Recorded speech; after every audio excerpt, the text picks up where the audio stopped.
Okay, alright, hello. We are here, we are live. It's episode 26 of Wild Beyond the Witchlight. That is insane.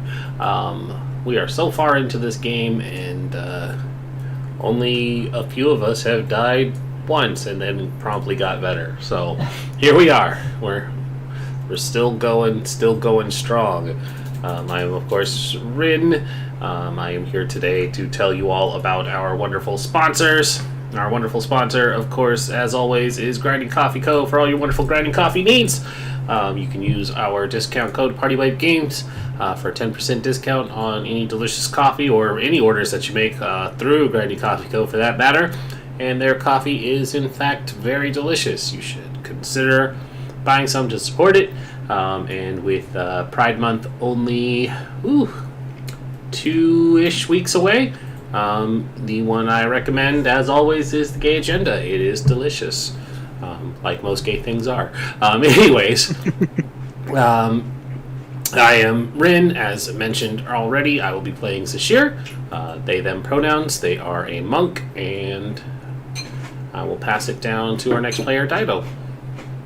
Hello, I'm Dido tonight. I'm playing Cinder, the Fire Genasi, Hexblade Warlock, who fell into a vat of lightning, and that wasn't fun. If it's competition, I fell further. Next on our camera list is Stefan. Hi, I'm Stefan. Tonight playing the totally sober Forestone Ranger Uncle Constantine, who has only fallen as far down into the clear liquid barrel as he can swim. And last but never least is Dougler.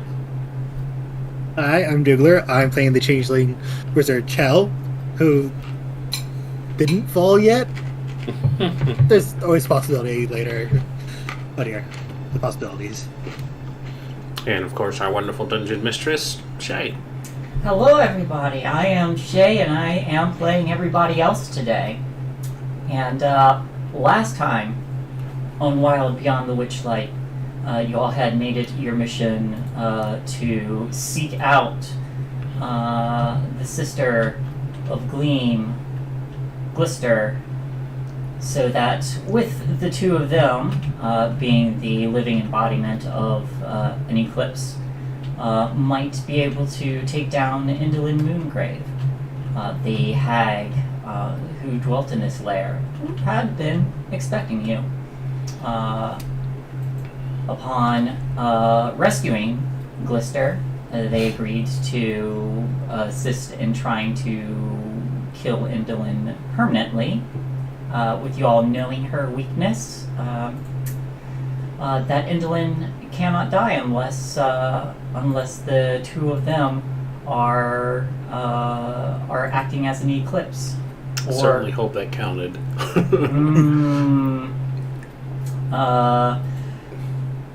During the fight, you did really well. Using her lair to her greatest advantage. She managed to do some significant damage as well. Nothing permanent, but she did manage to knock Gleam unconscious, and then promptly flee, getting the fuck away from them, before Kostya managed to shoot Indolin down mid-flight. Her body dissolved, but she was some distance away from Gleam and Glister, and with Gleam unconscious. It's hard to say if that actually counted. It's the not party, like she was dead or anything. Yeah. The party managed to get separated a little bit when Indolin flung the monk Zashir off the edge of the balcony.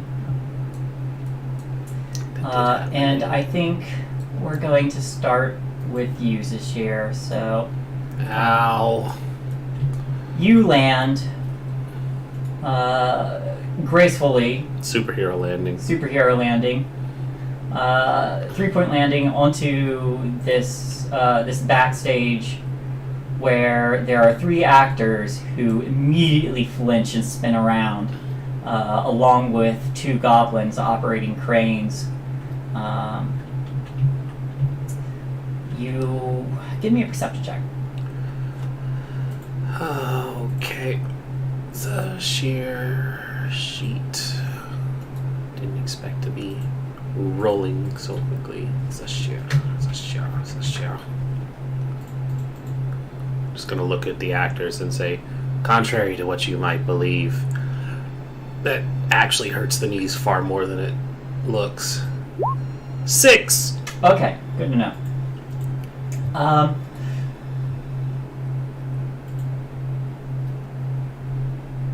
With where you landed, there is an open-air amphitheater that is carved from the slope of the mountaintop. There are short cloaked figures that sit on tiered stone benches facing the stage. Enclosing the stage are 10-foot-high stone walls above which you can see the stormy sky. There's a team of masked goblins preparing the stage for a play, while costumed actors who nervously spun about in these wings were previously reciting lines. Lightning is provided by an intricate overhead contraption upon which several more masked goblins are perched. The sounds of chains clanking and gears turning can be heard coming from somewhere under the mountaintop.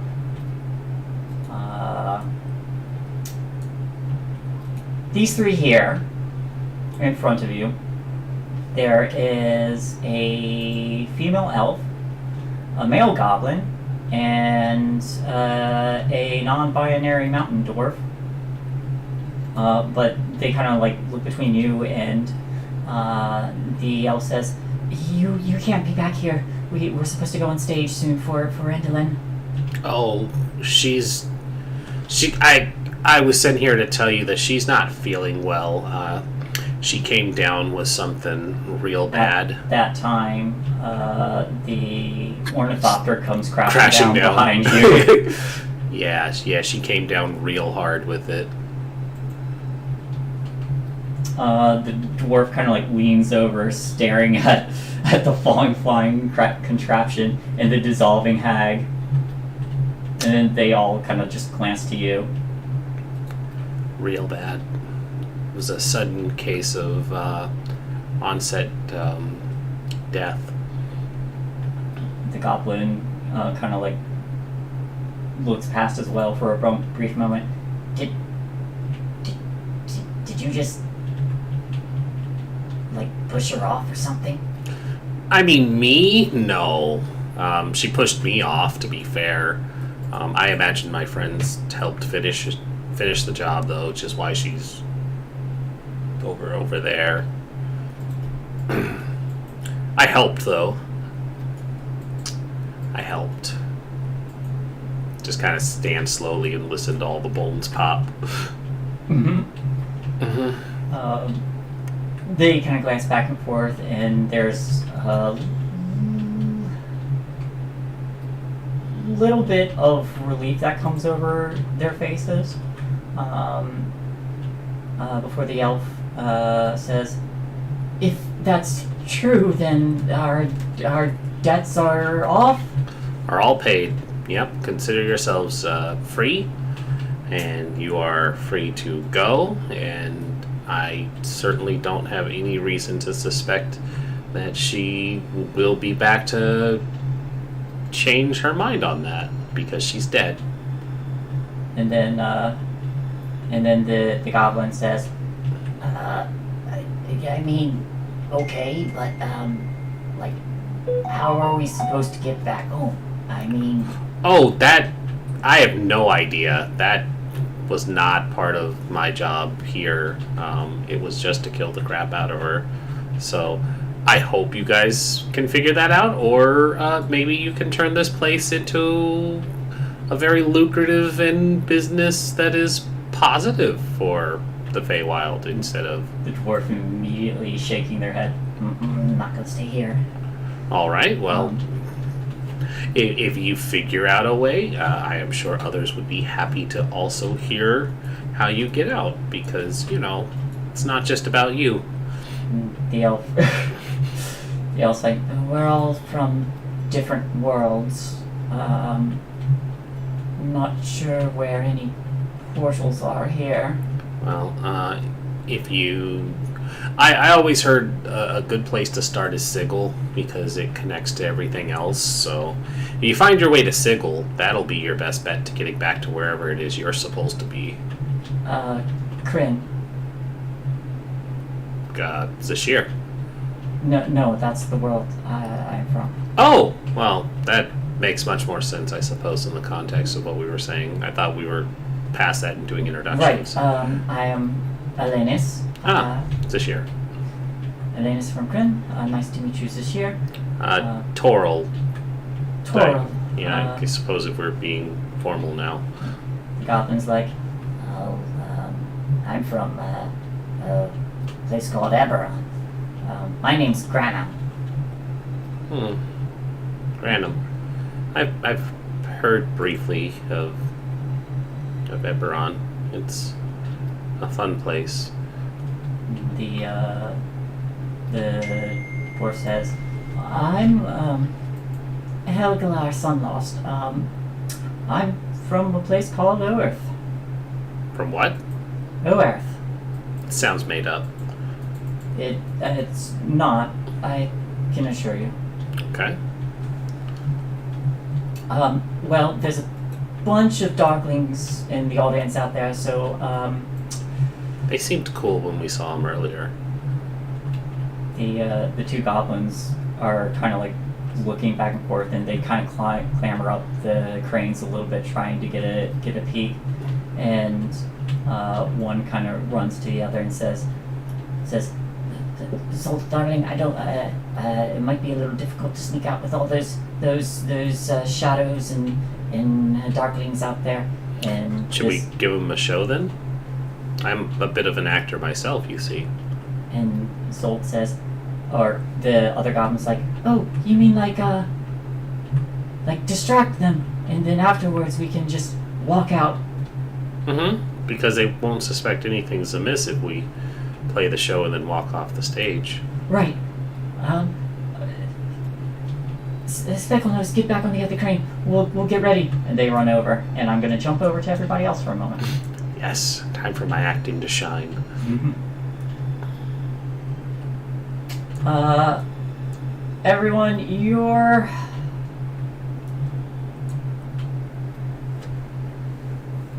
all currently standing around an unconscious Gleam with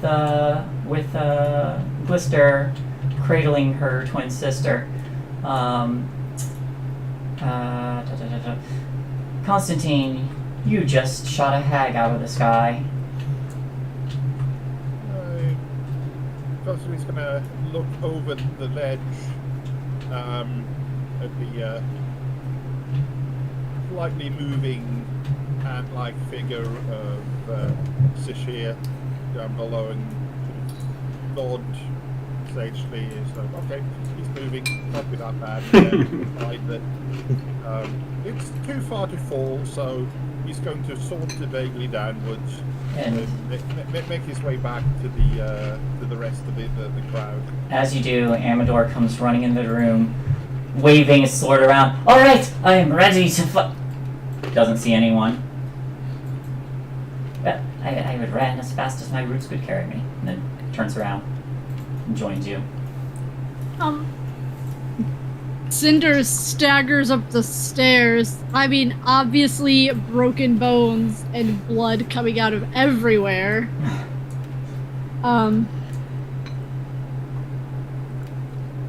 And seeing the unconscious person. What happened? Her shadow stabbed her and took her down. Jay, I don't remember if Chell knows what happens if a shadow kills someone. Make an Arcana check. Can I cast guidance on myself first? Yes, because you're not in combat anymore. It's pretty bad, though. Out of character. Not here to 22 help. and D4, so 26.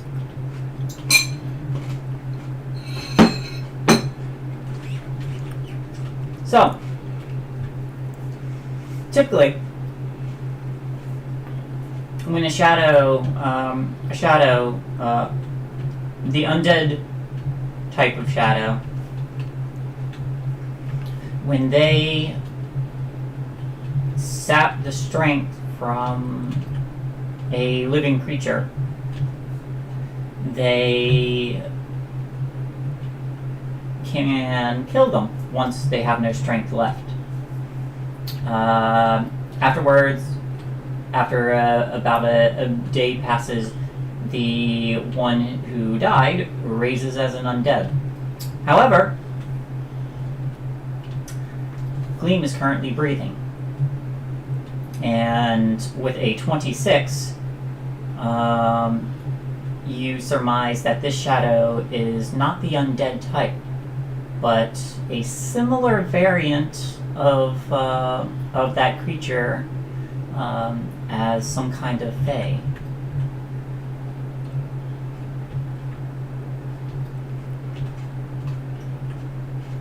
Oh. Hey. But she is unconscious, so the effect that this fae shadow has, draining their strength, while similar to the undead one, seems to have just put her in a comatose state.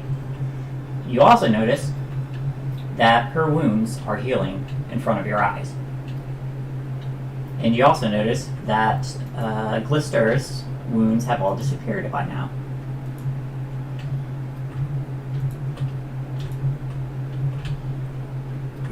Hey, so normally with a creature like the shadow, when it kills someone or drains them of their strength, the victim will rise in a day, as one of the undead. But Glister's like, that cannot happen. You see her start to panic. nope, it's like, wait, just let me finish. But this is some sort of Fey variant, and she's not dead. Is she going to be alright?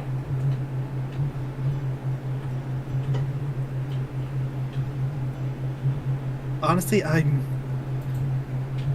not sure. I think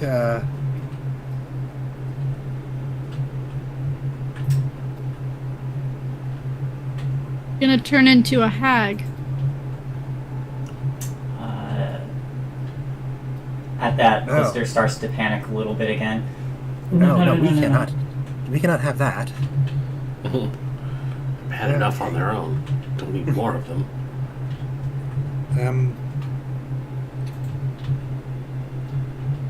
A remove curse spell might help, but I can't do that at the moment. Think. She just kind of puts her hand on her head and just.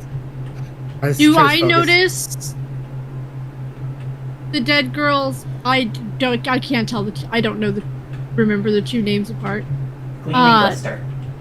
Yeah, I don't remember. Down. Yeah. Okay. Who's is who? Who's who? Gotcha. Have I noticed that she's healing? With your... Yes, you would notice. Excuse me. I would love to have whatever is healing her wounds as we speak. A blessing from Corlon. What's that? Uh, I mean, what's the blessing? We slowly regenerate when we're close to each other. That's fun. That's actually really cool. But No. Are my my children are back. Okay. Good.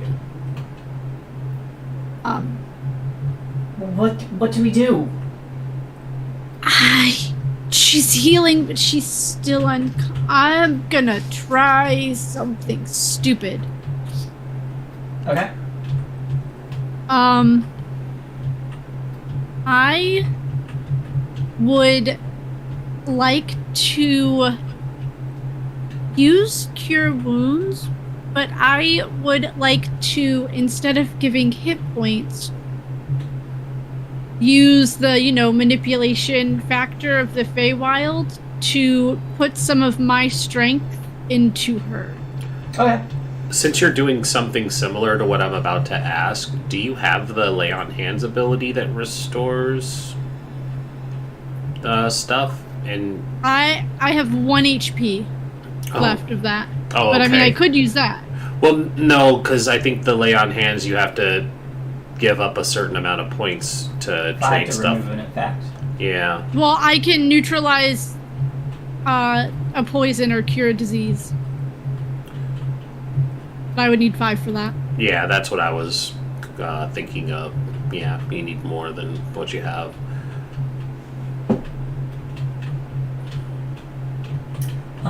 Alright. So, first I'm going to need a... Excuse me. I will need a...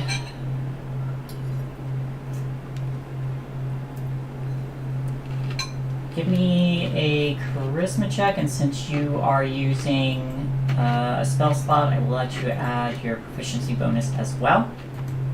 Can I guidance? You can guidance.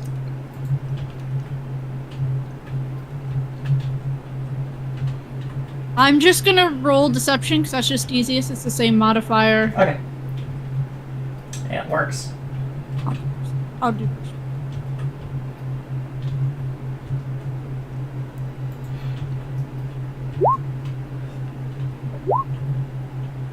$14. 14.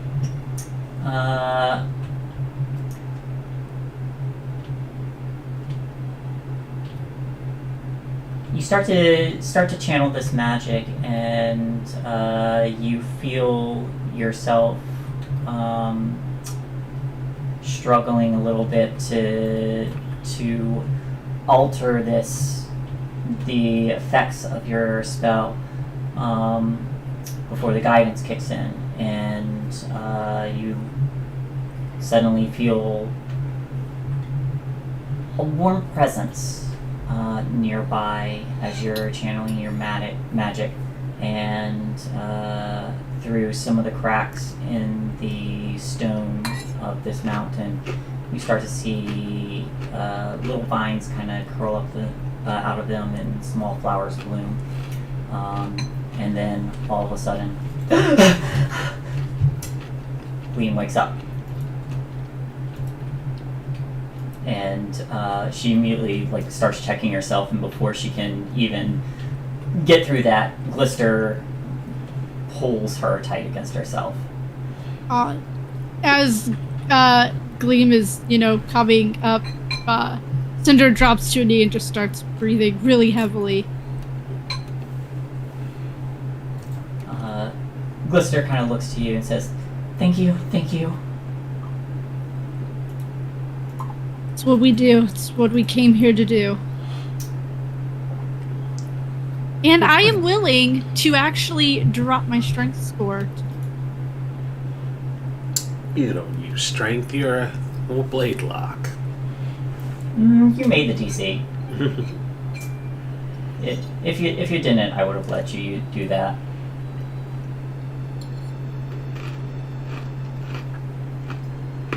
Where's the shear?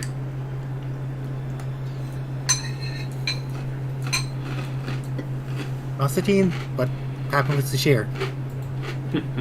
I'm sorry, she's dead.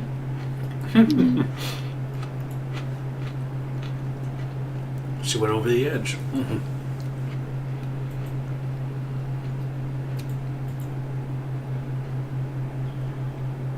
Constantine?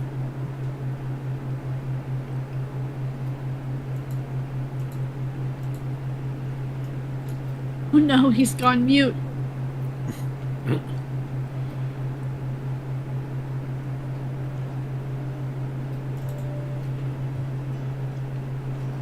So what? We're asking what happened with Sashir.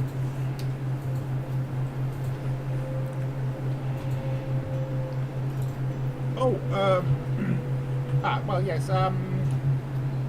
took a bit of a tumble, but looks like he managed to land several stories down. He moved away from the landing, so then the hag didn't land on him, so I think he's okay. Just, And what happened with the hag? Well, I shot her out of the air. Nice. Jealous.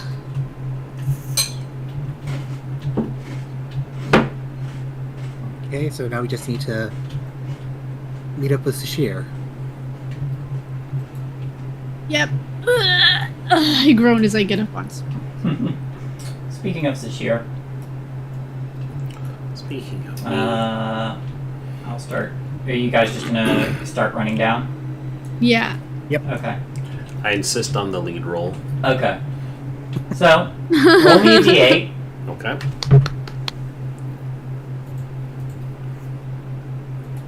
Hmm? 4. 4. The play we are doing is the Lich King's Revel. Synopsis of this play. A Lich King cannot decide which of his 3 living sons should rule his kingdom, so he throws a party in which his sons are grafted into a single flesh golem. Nice. Oh, nice. I guess problem solved. Mm-hmm. Yeah. You all may rule. Alright. So, you're going to be playing the Lich King. And Alanis, Granum, and Helgalar will all play the Sons. So, for this little activity, it's mostly going to be ad-libbed. Oh. I was not prepared for this. Neither was I.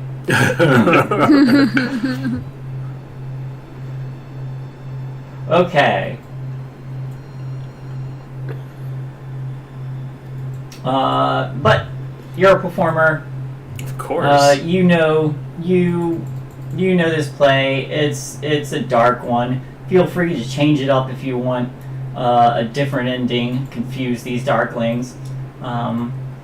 But Zolt and Specklenose, the 2 goblins, start operating the cranes, and they pull up some backdrops, and they start moving it to center stage.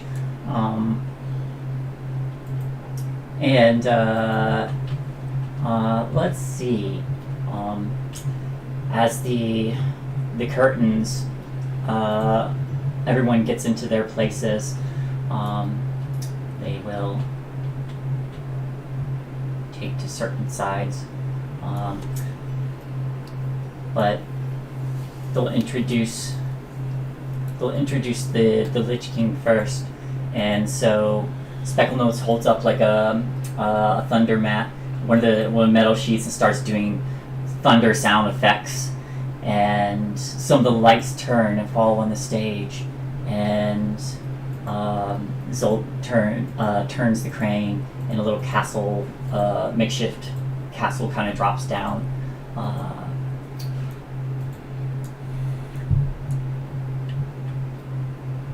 Helagar and Lannis both quickly draped you in dark robes and give you like a little skull mask. And a pointy helmet crown. Yes. And then you are free to start as the Lich King. I just cold open, just start. You can just say whatever you want. Oh God. You wanted the lead role. I did. I wrote myself into this hole. Kind of expected a little more. Thanks, Wizards of the Coast.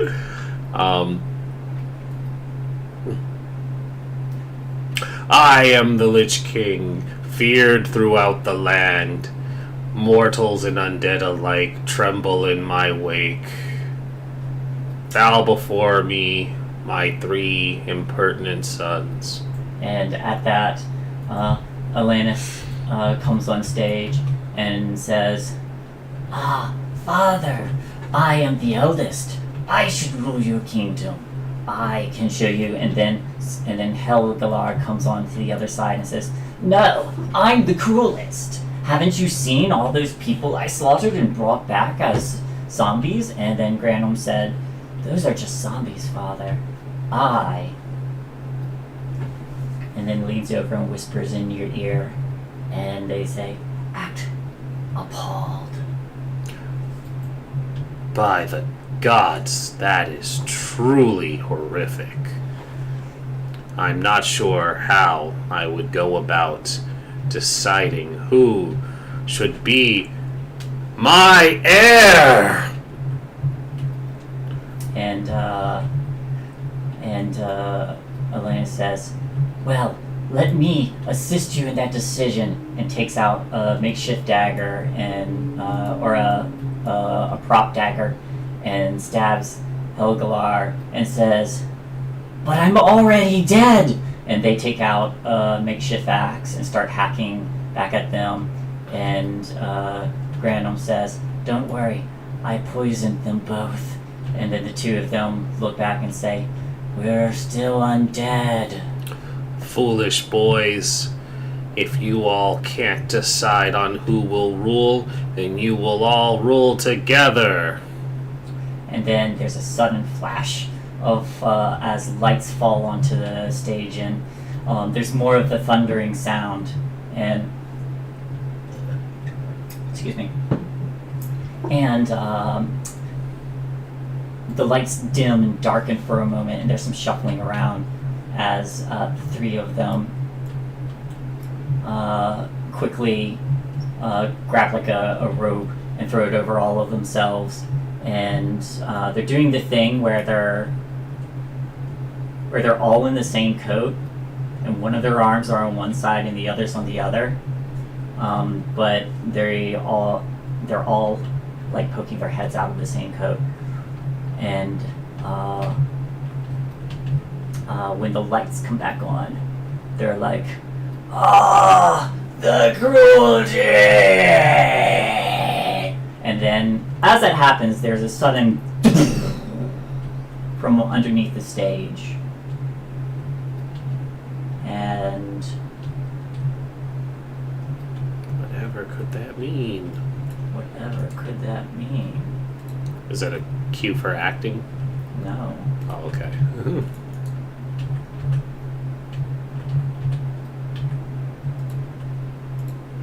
Yeah. You suddenly see Argantel, the Korrid Queen, and a bunch of Korrids, Oh, right, I forgot about them. and a bunch of Briganots all come up and begin attacking all the Darklings as Argantel is like, "We heard the cries!" and just shouts, "To war!" And the Korrids all begin. You notice that as they dance into the room, some of these wires that are holding up different fixtures start to move with them, and they come down and begin entangling up all these shadows. The Briganots kind of taking it, moving to behind the Korrids as they take on the front lines, and a giant fight breaks out. Is it a dance battle? It is a dance battle. Yeah. And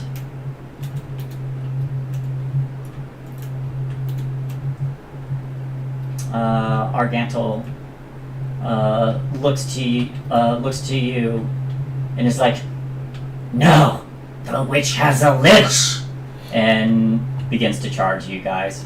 Wait. I know I'm an incredible actor, but I'm not a lich. Takes off costume. Skids to a halt. Sashir, when did you take up necromancy? I've always thought about it, but I haven't actually. This is all a distraction, and these people here are cool. They're prisoners, and we're freeing them. This foul creature? Yes. And the actors kind of look at each other, confused, before they quickly disrobe, and she goes, "Oh, that's disgusting!" Yes. Focus on the darklings in the shadows. Right. And she turns around and rushes back into the stage to continue the battle. Just give the other actors a thumbs up. The two goblins quickly begin to move. They're like, "We have to quickly find our daughter." Yeah, guys should probably get out of here before, war casualties and stuff. The two goblins look back and say, "Thank you. If you happen to see a little goblin girl, please let us know." What was the person in the prison that I gave the food to? Was that count as a goblin girl? No, but make me just a straight wisdom check. I was gonna say because is it the kite girl? They pause for a minute. One of them spins around and says, Did she like flying kites? Because I did meet one, and she was staying with the Briganox who are currently here killing people. Anyways, we did meet a goblin child and rescued her before we came here, so hopefully that's your daughter? The woman turns around and says, "Where is she? Indolin made her fly that kite." Oh, yeah, no, that is her then. Yeah, she's safe. She's at the Briganox mines. How do we get there? I'll give her directions because Rin does not actually know how to give the directions from here. There's a secret tunnel under Secret tunnel, yeah. Okay. You inform them all of the secret tunnel that you're on in that direction. Sweet. I did my good deed of the year. Yep. Everyone, you start making your way down. I'll just move you.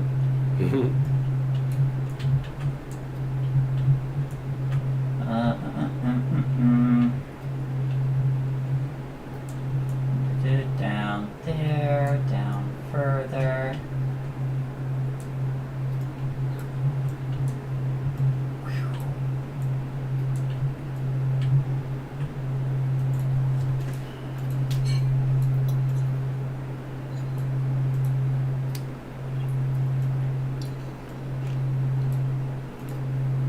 Just gonna put all your followers together.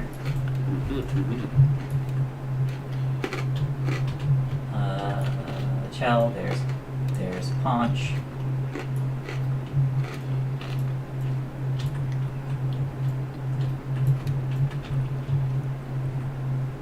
As you come down, it's about this time that some Chorids come rushing through the library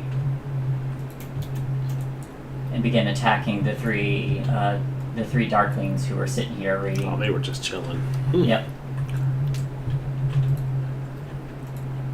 They lost their page in the book. The worst thing that ever happened to them. Yeah. But they rush in, and you see three Chorids just jump and body slam these three Darklings who were just reading, who quickly glance up and are just bodied.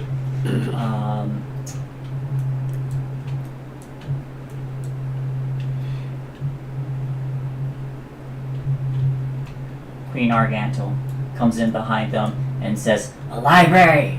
We'll burn it down and all the potentially useful knowledge." Oh no, are You these the will not. baddies? You will not burn this library down. Burn? Nope, bad. Consider bad. Arson pops out of your hair and goes, "Burn." Are we burning No. it now, mother? No. Argantel doesn't burn anything, but just as the casual puts a hand on a shelf and pushes it over. Books with knowledge and let's go get to the share.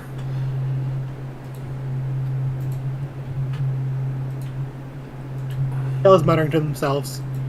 Yep. They want to even burn out of the books. Maybe have a chance to look through them, pick up one. It's important one, and they just keep on doing. They don't burn it. They just knock some books over. Wander over to the Leave the pile. librarians alone.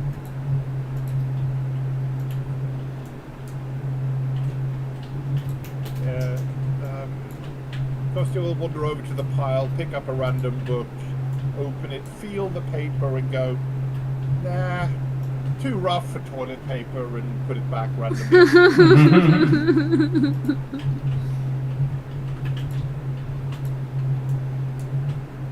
I'll see a weather wax.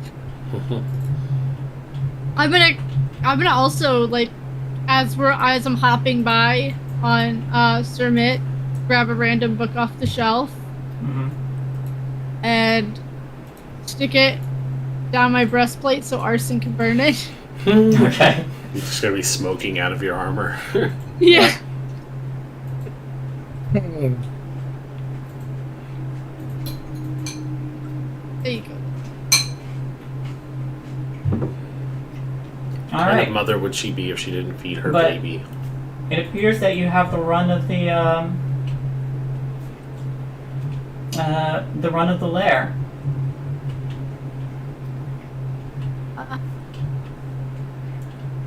I'm really hurt, but I would really like to loot this place. This place too, but I think we want to rest up first in case she's made traps. I'm still performing for the soldiers. Mm-hmm. Give me a performance check Absolutely, with advantage. with advantage.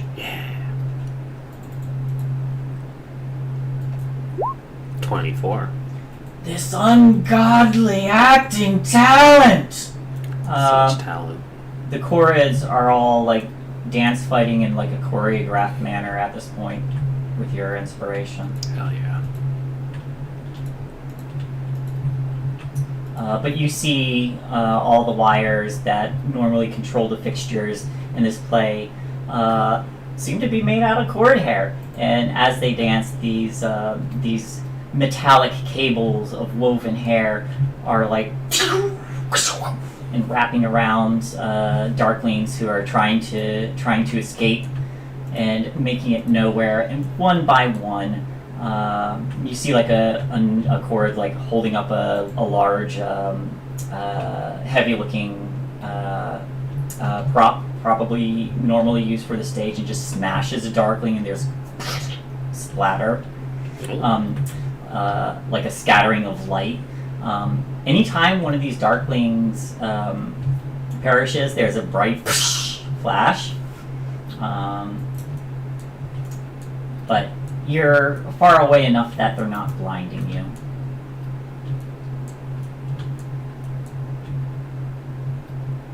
Well, that's neat.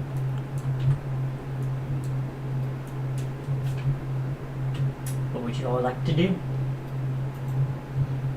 I'll just see the others and just kind of like stage wave, so it doesn't give away that I see them. I'm in the zone.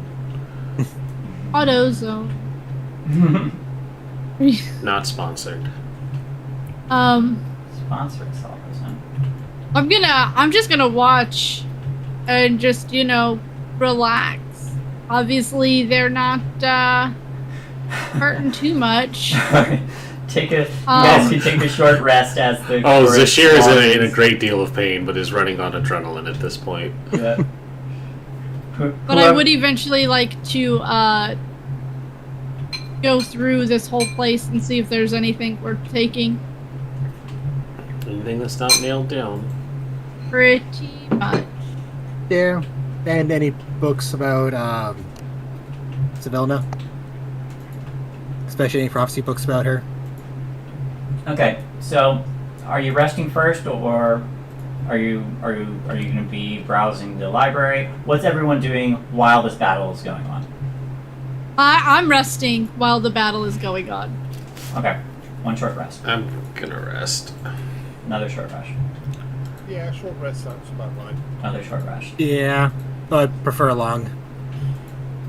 Everybody short resting. Can't always get what you want. One by one, the Darklings are slaughtered. Bright flashes going off. You have the protection of the Chorids.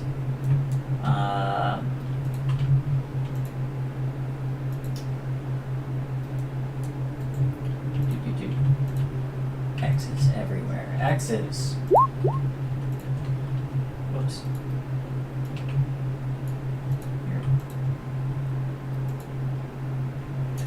Roll your hit dice if you need it. I definitely need it. I don't have enough hit dice to get me to full, but that's... How did you roll more than one at a time? So click Oh, hit you know dice what? with this You one. know what? Before the short rest, I would have done a level 2 cure wounds.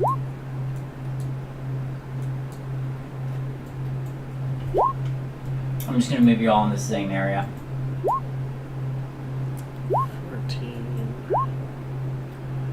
18, 27, 34, 40. Not bad.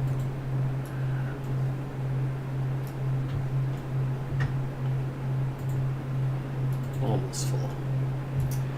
All right. During your rest, Queen Argantel comes up about half an hour into it, settling down near everyone, and she says, "Judging by the looks of you, you look like you've been dealing with creeping Lynn." He's now dust on the wind.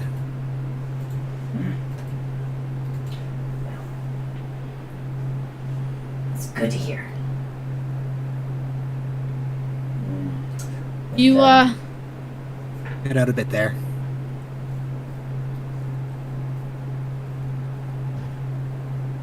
I don't know about you guys, but I saw doors up, on that, in that that balcony area where I got shoved off.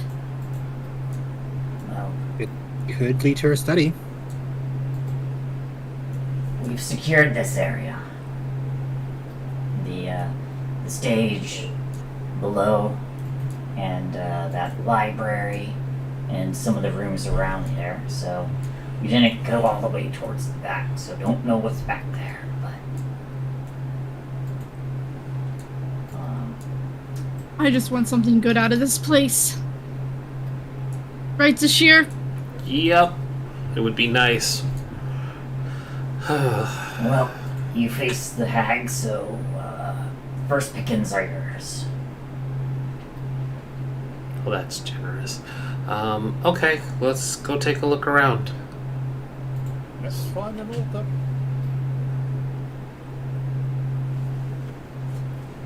Can I take some time to ritual cast Detect Magic? Sure. You ritual cast detect magic. The cord hair gives off a faint transmutation aura.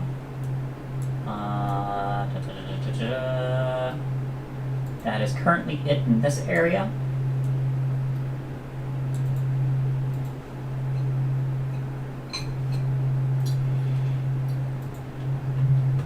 But feel free to move.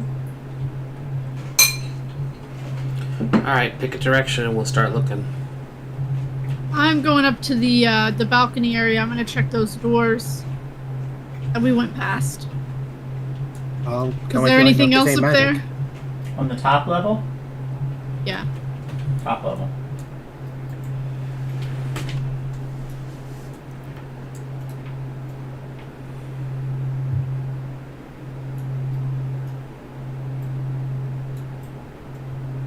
Are you moving us all, hun? Oh. Yep. E- Alright. You all back to the top level. Whoop, not there. You all back to the top level. These were the doors that Cinder was talking about. That she's. You're not really floating over there. I can fly. I fall again. Alright. Approaching these doors.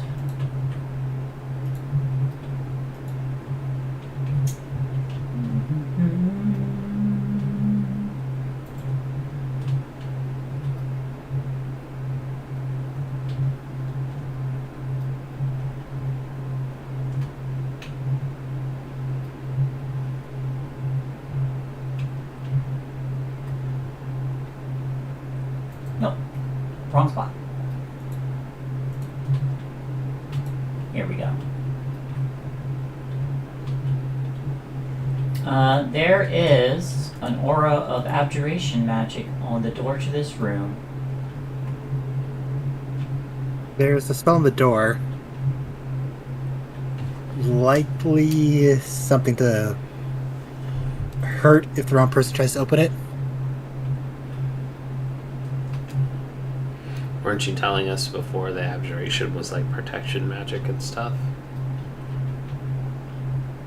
Right, education's most hurts.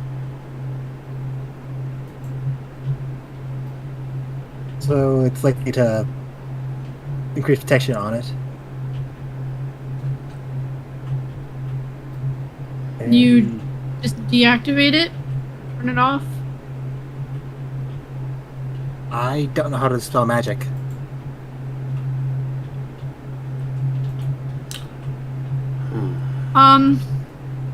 So then we just go for it and see what happens? I'm gonna hold on. I'm gonna. What kind of material is this door made out of? Give me an investigation check. Oh shit.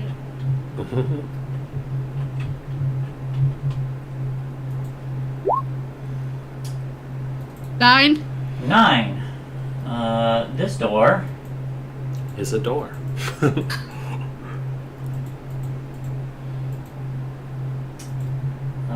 You can tell it's made of stone. With a 9, that's about all you get. This one has a doorknob, a little brass doorknob. The rest is made of some kind of polished stone. It looks like a door to me. Could I investigate it, see if there's a way to deactivate the spell? Give me an investigation check. Roll better than I did.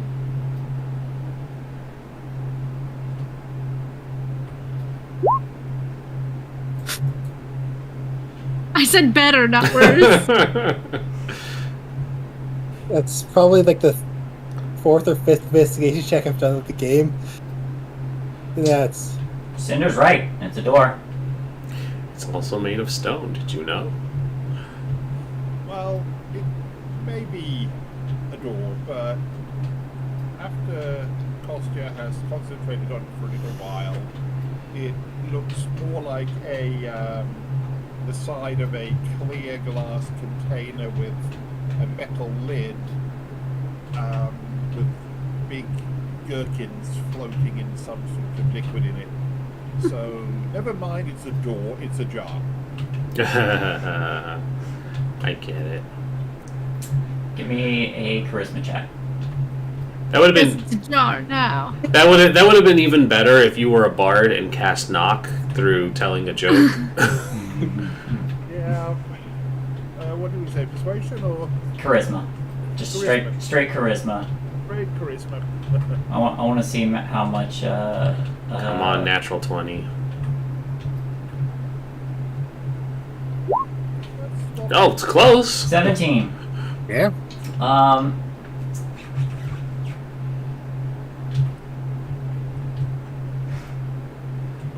You all see,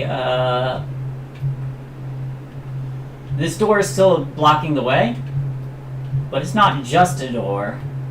There are gherkin pickles floating behind the glass of the door.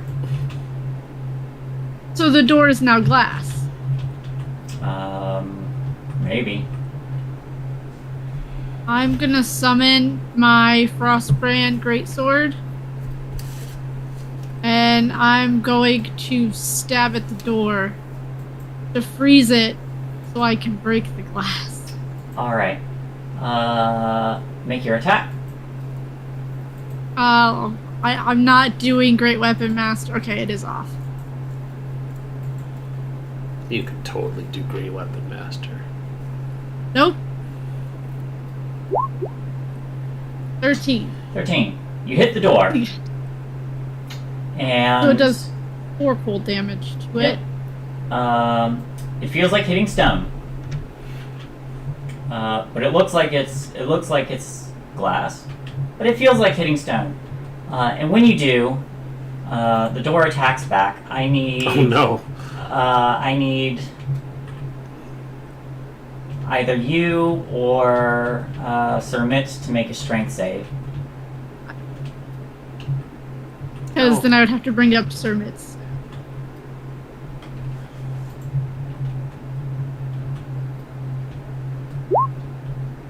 $13. 13. Yeah, 13. I'm gonna die. As you strike this door,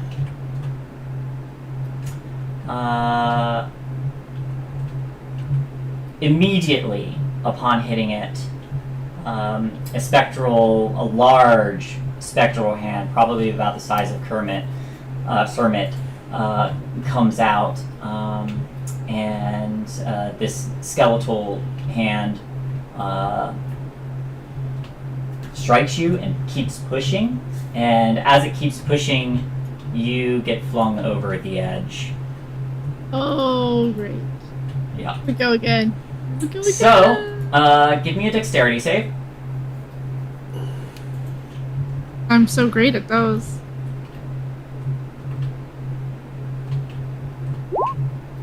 Two. Okay.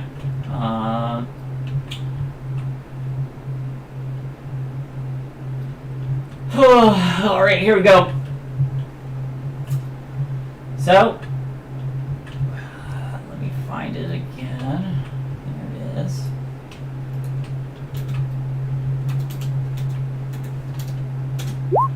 Oh no. 18 bludgeoning damage.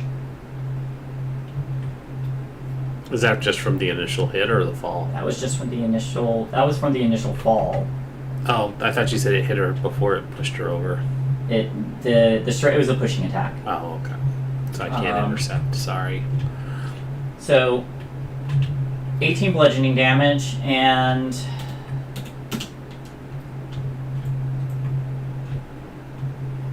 the orrery still active.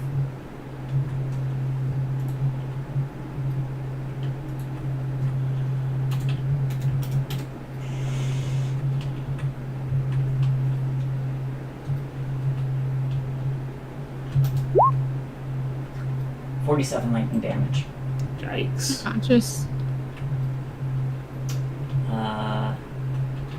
You all see Cinder immediately get shoved off the side and fall down as the shifting orrery with the lightning sparking hits the bottom. So note to self, don't mess with magic doors until we know it's safe. The door did take damage though, so I'm just gonna mark that. 16 damage. Kasia, do you think you can hit her with one of your healing arrows? It doesn't look too good. What's everyone doing in this 6 seconds? I'm gonna jump down. Alright. You're a monk, you don't take fall damage. I do some sweet parkour down it to justify my movement. Yep. Give me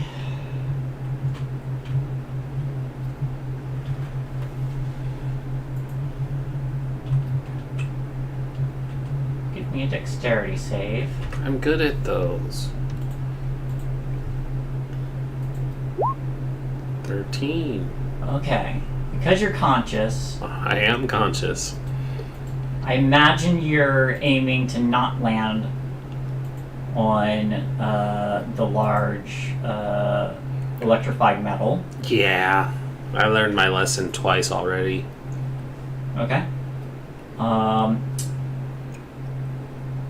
But you see lightning arcing between these pillars, and if you don't move Cinder soon, she's probably going to take more damage.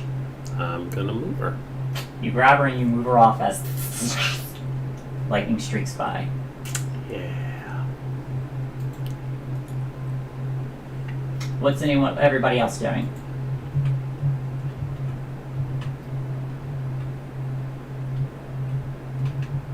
Making a dash for the stairs heading down. Easy enough. The stairs are right next to you.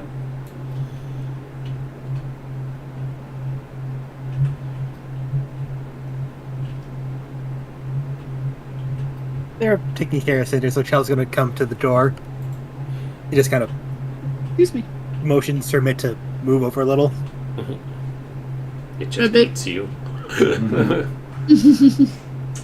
Okay, Sermit, we're going to play a game.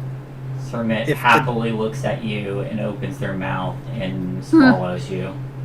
Doesn't do any damage to you, but it heard game. Sermit heard game and immediately swallows you. Chell tries to get out. Give me a strength and athletic no. check. You 15. manage to wiggle your way out. You come out drenched in slobber. Chell just kind of shakes the slobber off like, okay, a little too soon. So, the game we're going to play is, if I get shoved off the ledge, you're going to try to swallow me before I fall, okay? Do you understand?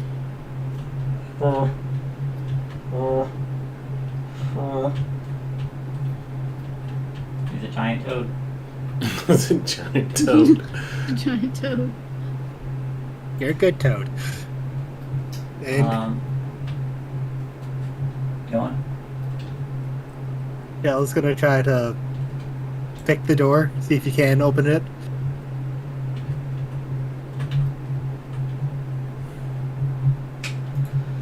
Give an intelligence check for Sermit. Oh dear.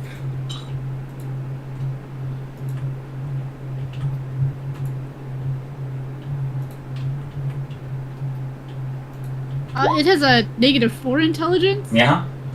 God.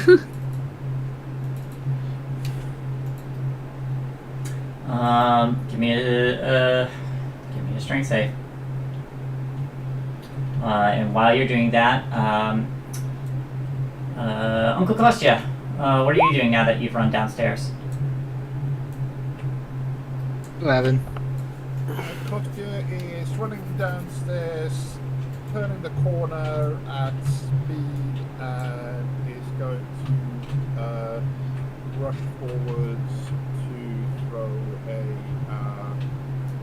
second level cure onto Cinders. The basis that you almost rolled positive on that. So 6 points. 8 points.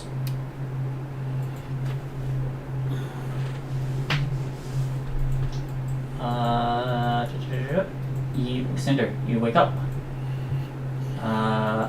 And as you wake up, Cinder, you all hear Chell falling down. It's like, Sermit, the game! Make me a dexterity save. Oh dear. Somehow, why am I not surprised about the label "party killed by door"? 19 bludgeoning.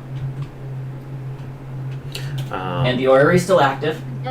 intercept of the fall. Okay. When Cinder wakes up, she just mutters, "I forgot we had a key."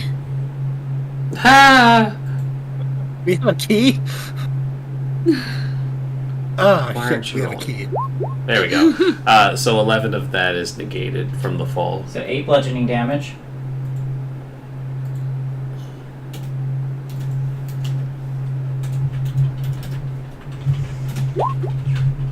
.43 lightning. Yo. As Cinder wakes up,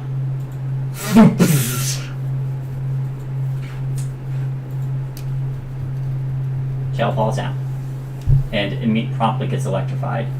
Why are we not good at our jobs? You're already there, so I imagine you pulled Shell off before the next round happens. Considered it. I did get her out of there. Okay. What's everybody doing? Remembering that we have a key and we're going to try the key now. Okay. Smoldering Is a Shell bit. unconscious? Yes. I'll give them a cure wounds. All right.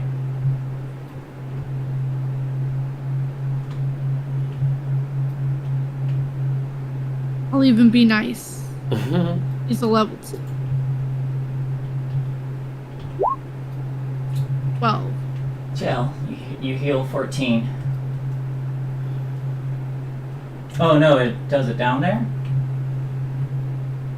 Oh, I see. Never mind. Yeah, you heal 12. I just can't read. Okay. Shell's just lying there like, oh. You all see, like, Surmit staring downwards expectantly. What did you expect from the frog? I expected him to try to hit me with his tongue and swallow me. I don't think Cinder's trained it to do that. Well, he's eaten people like that before. Yeah, when he's hungry. You are a friend, not food. True.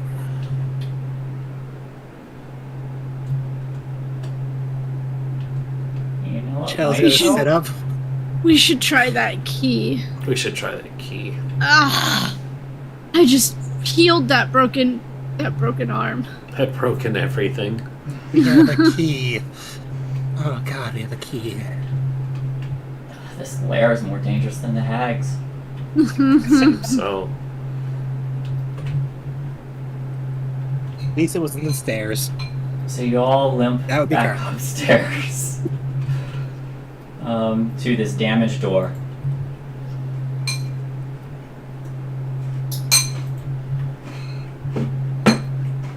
And you notice there's no keyhole, but give me another investigation check. Guidance.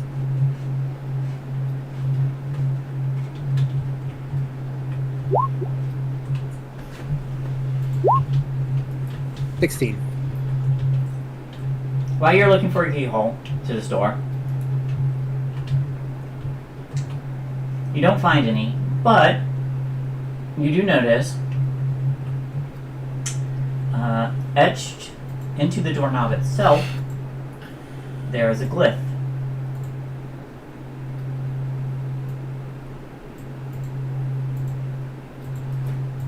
what does it say?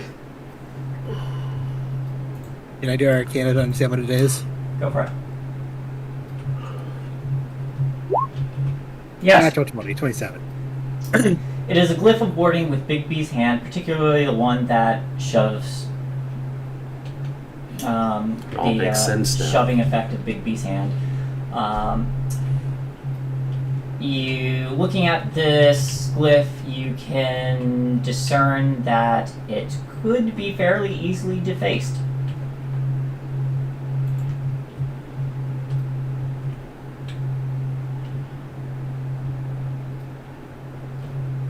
Can I copy down the glyph in my spellbook first? With the natural 20, I will let you do that.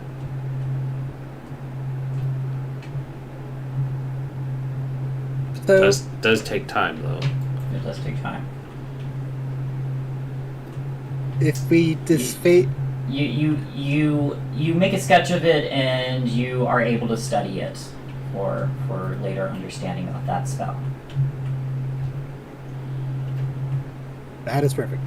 So if we deface the glyph, there shouldn't be the head anymore.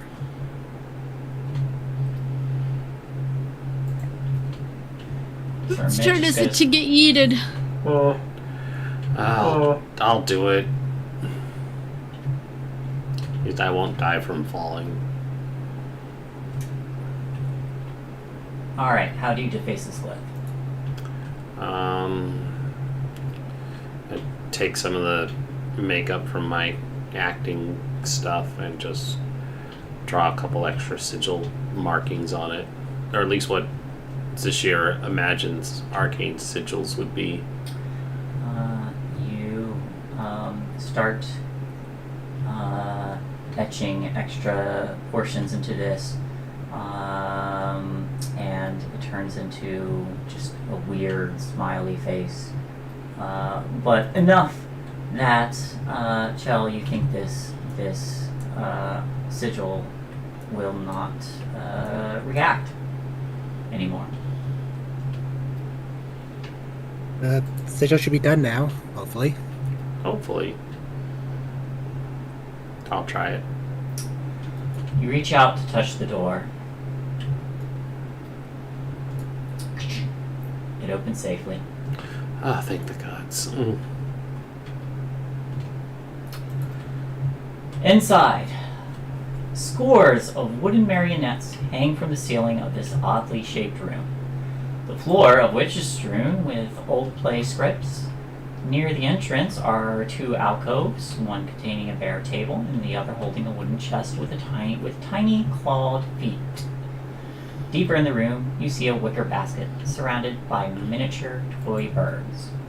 Scores of hourglasses are fixed on the walls, and whenever the sand runs out in one of these, the mechanism that attaches the hourglass in the wall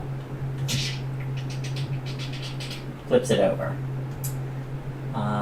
There's a steady hiss from all these grains of sand that is heard throughout this room. There is also a large glass-doored wardrobe with a jade eye embedded in its cornice stands on the far side of the room in a wide alcove.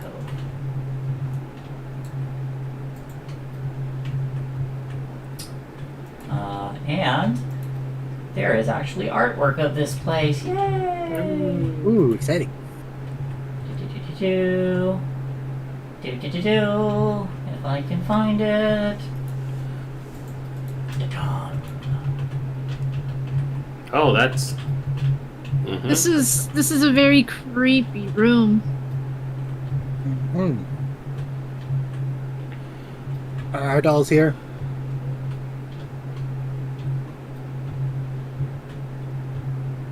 I think she had a thing for dolls Yeah, and puppets. just a guess.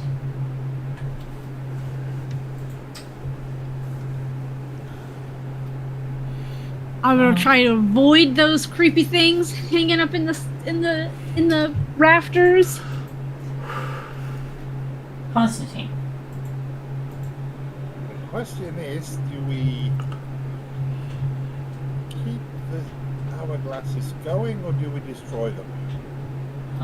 Constantine, as you step deeper into this room, there's a moment as you're walking. Everything around you seems to change. Seems to look maybe a little bit bigger. You don't feel your long beard anymore as you're walking. It's like you're a child again, and you sense something familiar very close by. And when you take another step, You feel like you're back in your adult body again. That was weird. What was? What? For a moment, for a while there, it felt like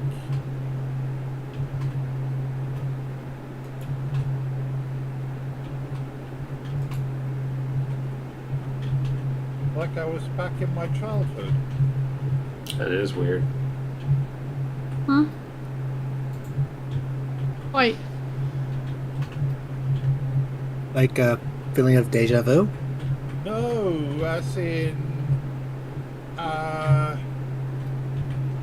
running around with bare,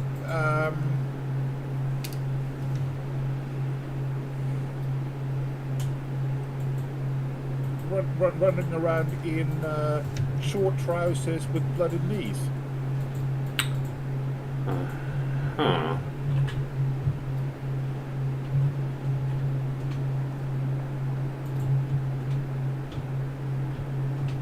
Interesting.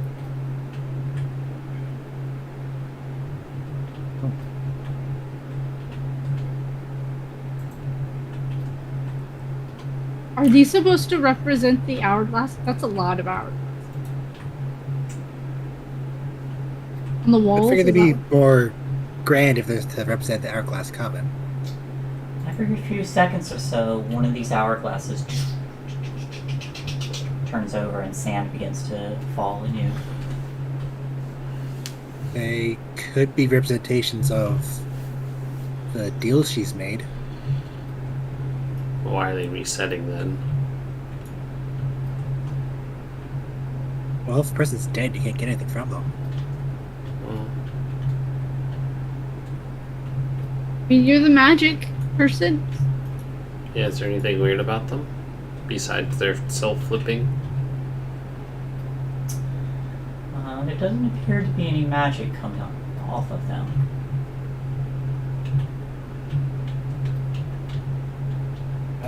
Maybe she likes the sound of the sand. I don't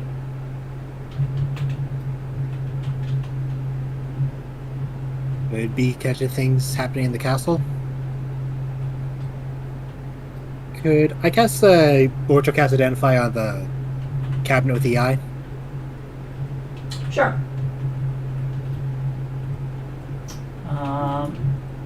You go up to this wardrobe, and as you begin ritual casting, identify. When you touch the wardrobe, as part of the spell, the eye on it opens up.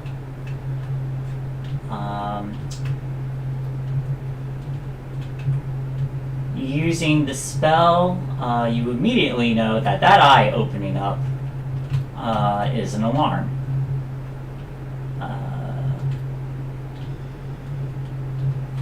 Oh dear. Wait, we've killed everything here. That we know of.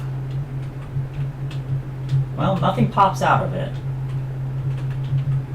Do-do-do-do-do-do. The little dragon. Oh yeah. Is there a keyhole on it?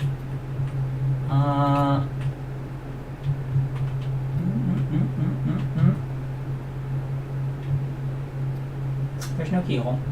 Not on the wardrobe. I'm starting to get the feeling that key doesn't go here at all.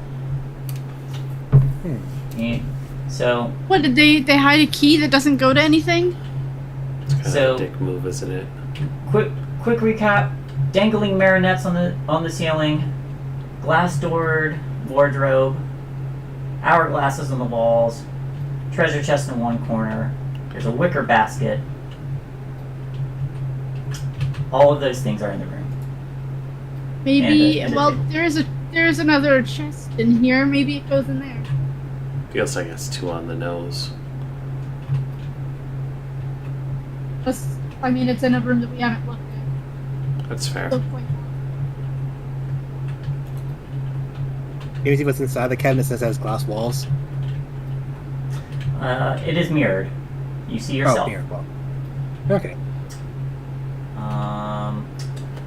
Give me a quick perception check.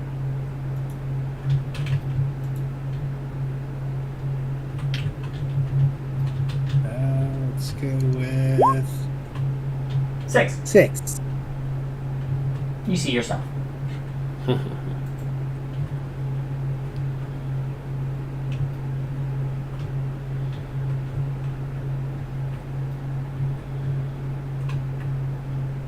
Are you gonna open it? Yeah, Child's just gonna. Might as well see what's inside. All right. Try to open it. You open it, and inside, you notice that.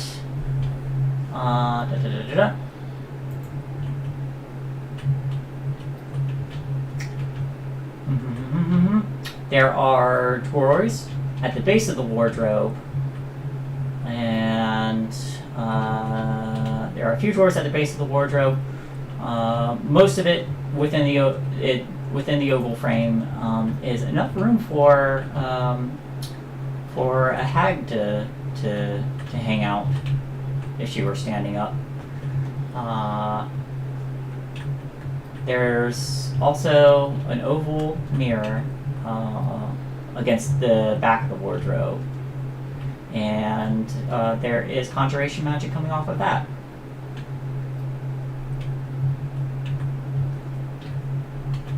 I'll try the chest. See if the key fits in the treasure chest. The key does fit in the treasure chest. I'd like to ritual cast it and find the mirror, and try not to be in direct line of sight of it. Okay. This mirror is a portal of some sort. Opening the chest, Cinder, there is a black sack, and going through that, it contains 4 golden bedpost knobs, each of which is 25 gold pieces. There are 8 bottles. It's bed knobs and broomsticks?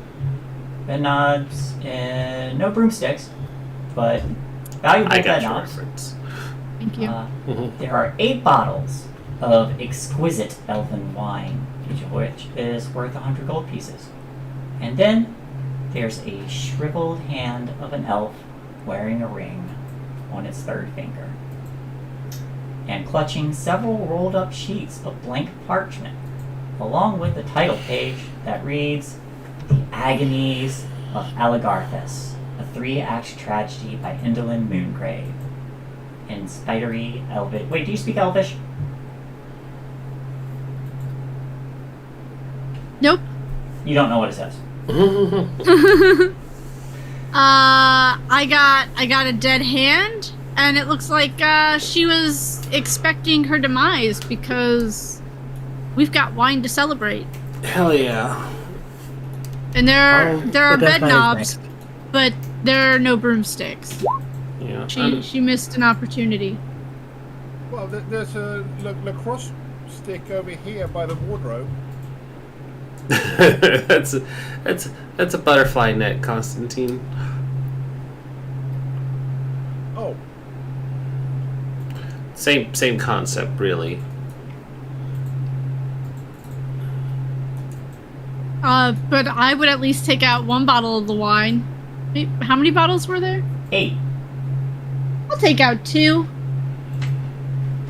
You can. There's also a hand in there with a ring. I'm not gonna touch that until Shell takes a look. Yeah, not it. cast a glance over the papers and just shake my head and go, oh, that hack again. What was in the wardrobe? Here, that's a portal.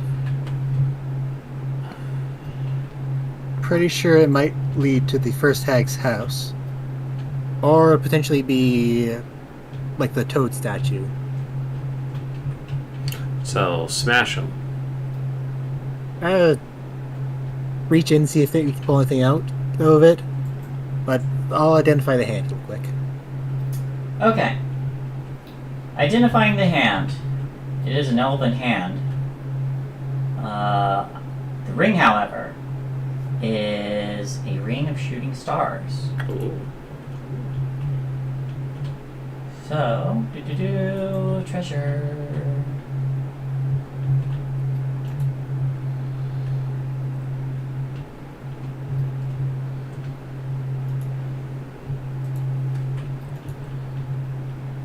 Very That's nice pretty. looking.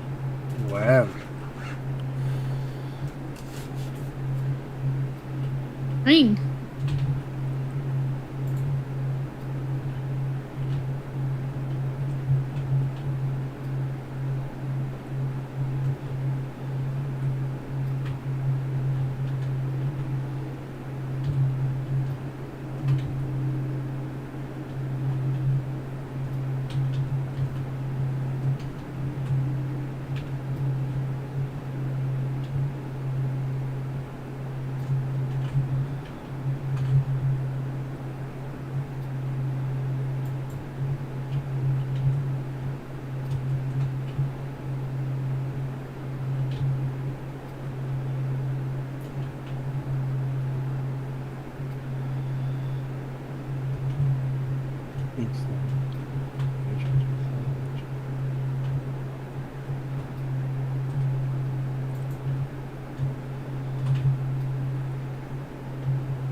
Oh, wow.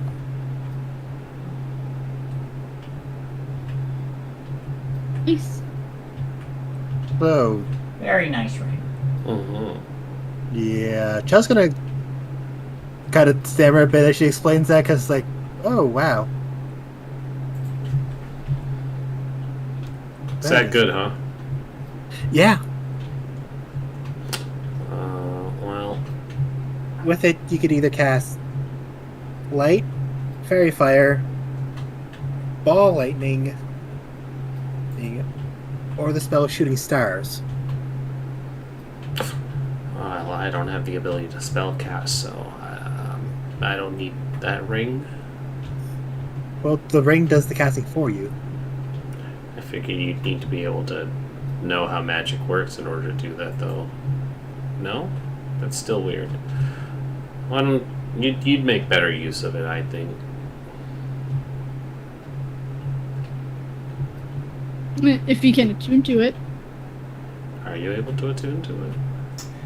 And after identifying, it does require attunement, and you can only attune to it outdoors at night. Ha! Nice. How many items do you have attuned? Because we've been giving Shell all the magic items. Oh, that's right. We have been loading you up, haven't we? I should just have the Staff of Frost attunement, because everything else didn't require attunement.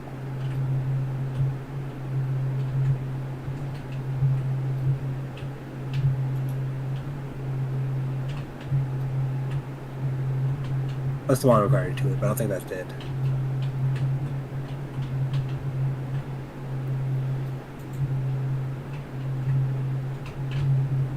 You still have to try and find a way out of here.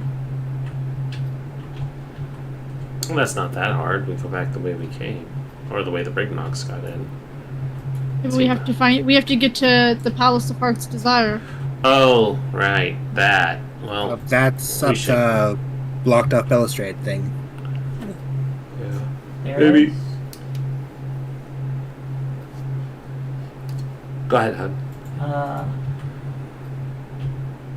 As you all are discussing this, you, I'll say, Zashir with the highest passive perception, you notice some sheets in the whisker basket kind of move, and a small taxidermy cat that Chell, you would recognize from Bathlorna's cottage when you opened the cabinet for those potions. Just like, because That thing's here. Horrifying.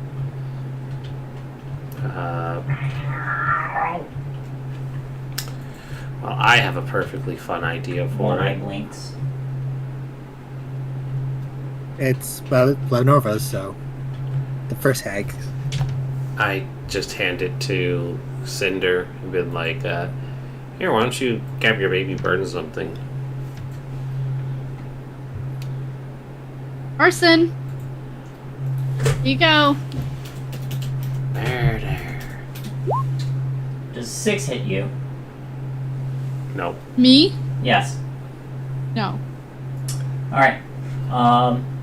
You do that, and then Arson lights this this undead cat on fire, and puts it out of its misery. Yay. And because it's a cat, it has 9 lives. It resurrects 24 hours later, fully alive. Unless we put it in a bonfire that has an Oh, eternal wow. flame. Are we gonna? Trying to end this undead cat's suffering. We could probably fully end it in about 8 hours. I mean, we could. Maybe. We could. It'll come back as a living cat. It's the Feywild. It's what happened to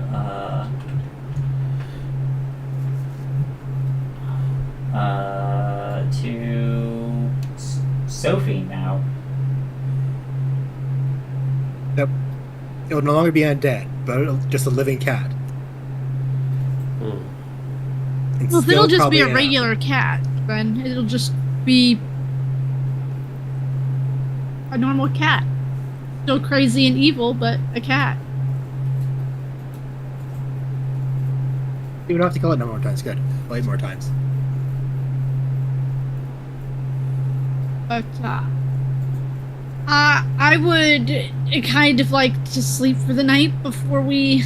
If we want to check out more of this place, we can. But I'd like to get a good night's sleep before we. Are we sleeping in Indolent's room? I'm not sleeping with these dolls. Yeah, let's find another place to sleep that's not. I didn't say we had to sleep in this room, but before we go to the palace.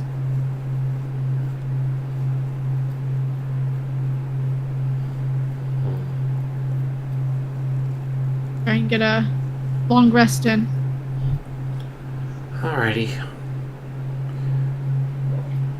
Maybe try some with the mirror later as well.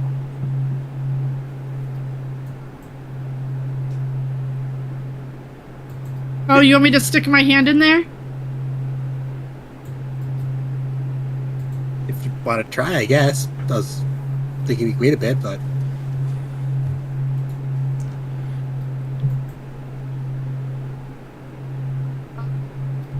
Sure. Why not? The worst it can do is kill me. That's not the worst it could do, but it's up there. I'm gonna try and stick my hand in the mirror. Okay. You go up to this wardrobe. There's drawers on the bottom of it with the mirror in the back. When you reach out and you touch the mirror, there's a moment before, there's a few ripples, and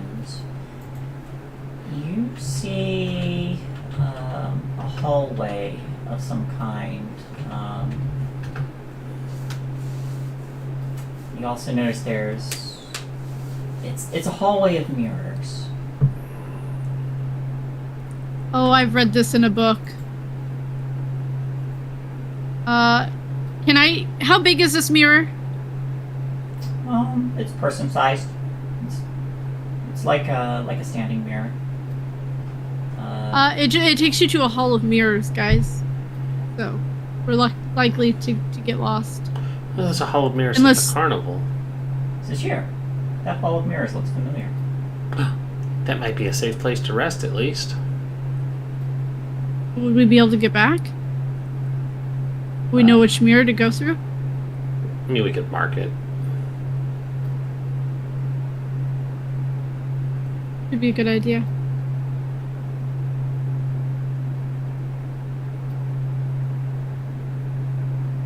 Oh, The only shit. thing that A worries chance to me get is that some. Oh, go ahead.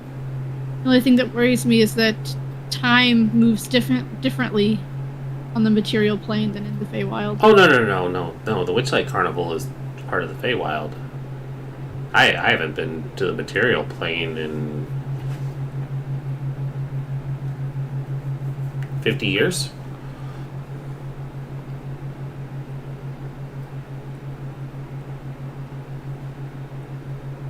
give or take. 3 minutes. 3 minutes. Mm-hmm. Did we check out the winter basket? There was a little undead cat in there. Oh, okay. Yeah, that was the cat we burned so that it would stop suffering.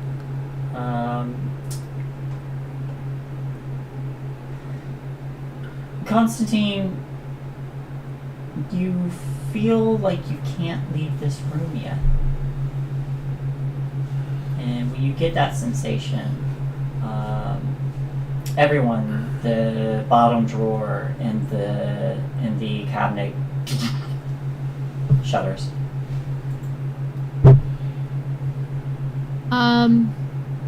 Did you do that? Nope. I was talking to this year, who was with me at the cabinet. Not it. I didn't. Like, did it break, shatter, Nope. or just? Grappled. It's just shuddering, it sounds like.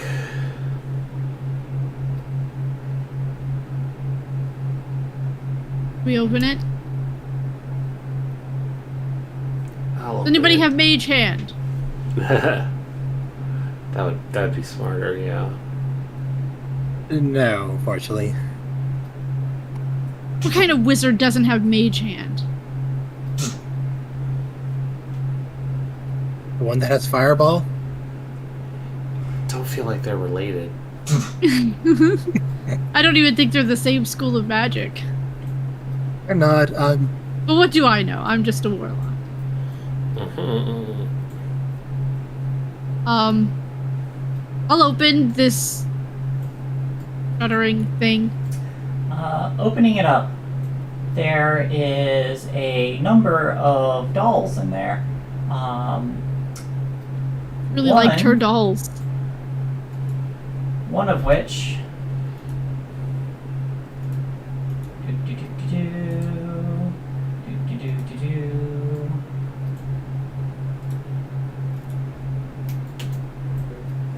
Oops. Is a little Aw. wolf doll. Yeah. And as soon as it opens up, this little plushy wolf leaps out and immediately dashes for Uncle Kostya. And as it approaches, it says, "I hid in that door because I love you." Oh. Kostya is just gonna be down, sort of haunched down. He's just gonna.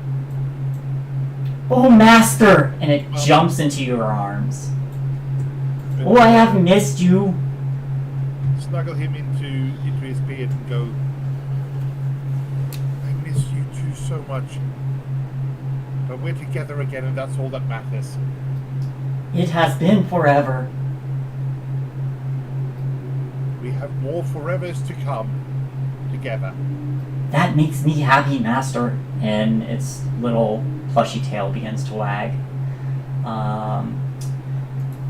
So, because this is a sentient magic item,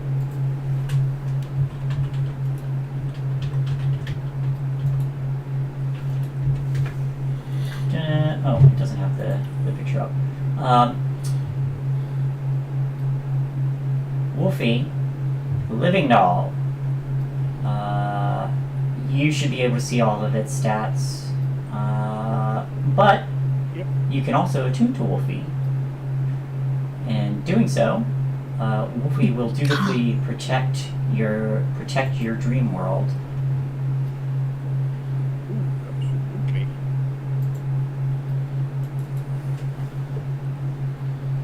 Do that at the earliest opportunity. I have been here for a very long time.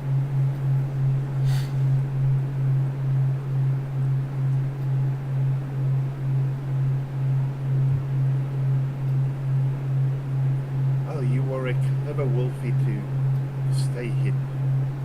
When did you get a pillow on your face? Oh.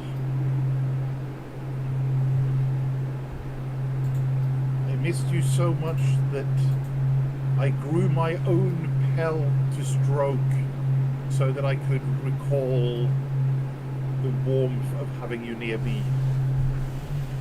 I missed you too. And we'll just add that to your companions as well. Menagerie. Menagerie. Always growing.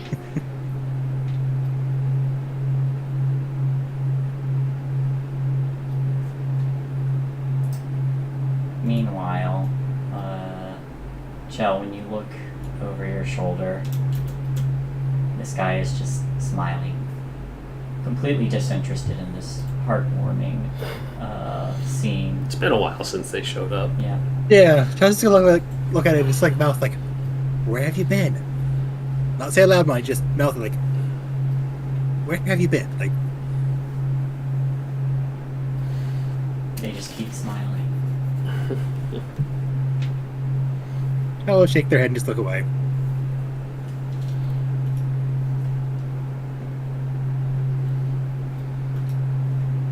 Should we go to this safe place to get a nice, peaceful rest Absolutely. before continuing our journey?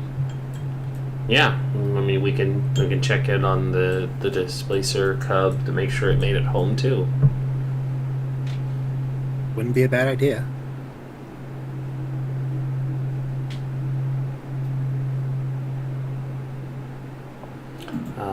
Zashir's gonna push their hands through, more than eager to go home and sleep in their own bed. Okay.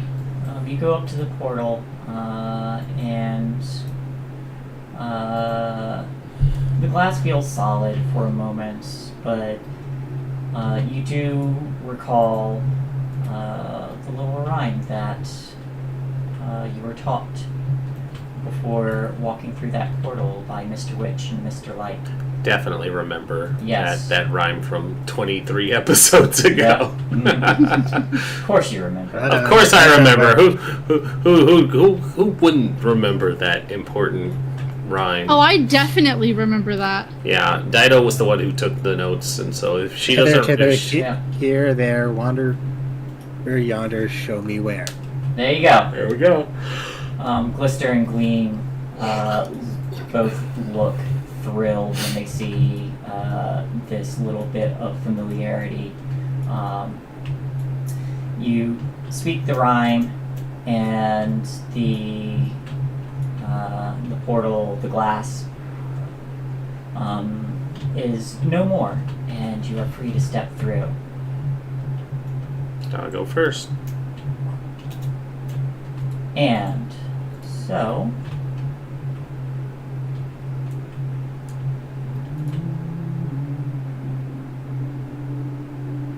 yoink.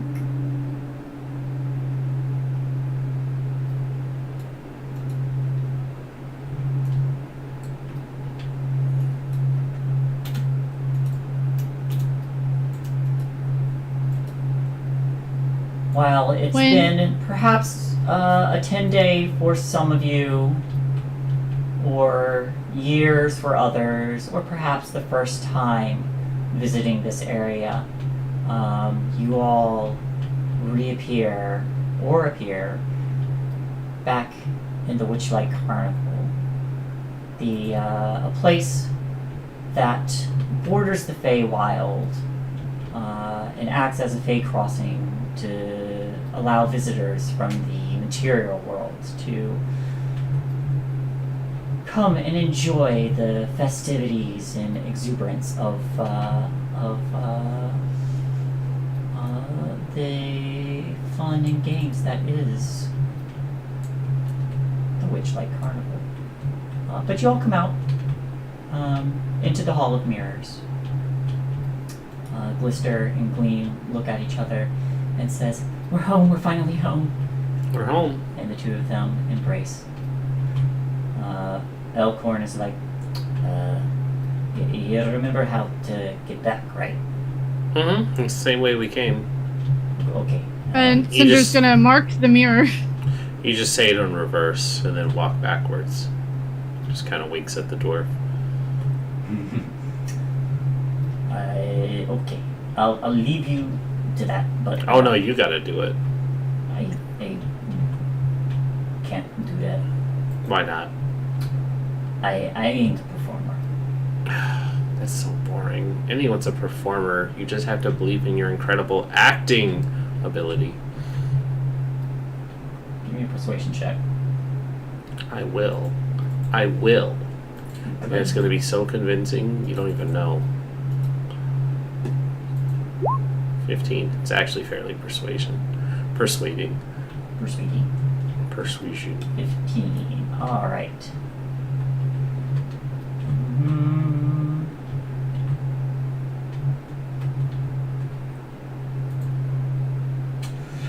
He goes, "Here am Rush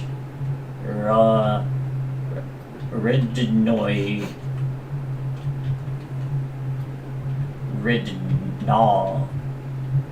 Trying to do it backwards. That was a good try, Elkie. If you just kind of keep practicing it tonight, I'm sure you'll be ready by tomorrow when we head back. Alright. Alright. I give him finger crossbows.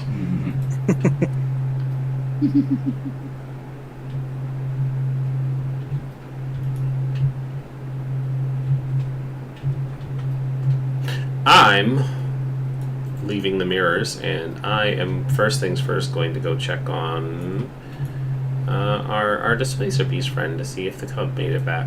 Okay. So to the last property thingy. Yep, lost property. Yep, so you all begin to follow Zashir, Blistering Gleam, excitably in tow. There is, as you exit the Hall of Mirrors, you are met with a familiar figure for most of you. Wrong tab. Dido still needed to meet them, and that's what's important. Yep. Oh, Candlefoot. not him. The But mime. he's still fine. He glances, seeing you all come out, and reaches out and puts his hands on like an invisible glass panel that might be there. And you actually see his skin kind of compressed, like he's actually pressing in something. But he looks surprised for a minute, and then turns around, and as he walks around the platform that he's on, you see him walk down on stairs that aren't there before running up, and freezes for a minute, and both the twins shout, "Candlefoot!" and the two of them run to him and give him a hug. This year, you notice that there is a ring on Candlefoot's finger now. Yeah, because we hooked him up. Yeah. Yay! I go and join in the hug because Carney camaraderie as it is. He gladly hugs you as well. But he breaks character for the moment and looks to particularly Zashir, Blistering Gleam, says, you've come back. Is the carnival saved? Not quite yet, but look who I found! And gestures to the two of them. I noticed after you left, Mr. Witch and Mr. Light, they held a big ceremony for me and Palasha. Oh, that's so sweet. And you're not going to believe it. Stars come back. Yeah. Yeah, we found them and put them back. Yeah, coincidentally, where she ended up wasn't too bad, but who was taking care of them made sure that they would, or promised to make sure that they would get back to their mama. So, Well, glad to see he's a man of his word. whatever you did, I'm glad you did it. Boy. Boy, man in the human kind of sense. But yes, I mean, it's Feywild, so for all we know, he could have been He Peter could be Panning. really old. Could have been Peter Panning it, and is actually like in his 50s. Oh, I hope not. Because we gave him all of those children. Oh. Yeah. And that would be bad if he was Peter Panning it. The great Feywild state of Florida. Oof. Anyway, Star's back. That's good. We have been through quite a bit, and we'll definitely fill you in on the majority of it. But for right now, I need to hibernate. You say that, and the campestry in your pocket pops up and says, "Time to sleep." Oh, I love this little guy. Oh, hey, Candlefoot. Since you are here, we have like a whole bunch of people that can be added to the act. That while it's great that we have them in tow, it is incredibly dangerous. And I figured if we, got them jobs here, at least for in the meantime, they might be much safer than being, tagging along with us. You think Mr. Witch and Mr. Light wouldn't mind a little extra help around here? I don't think they'll mind at all. I mean,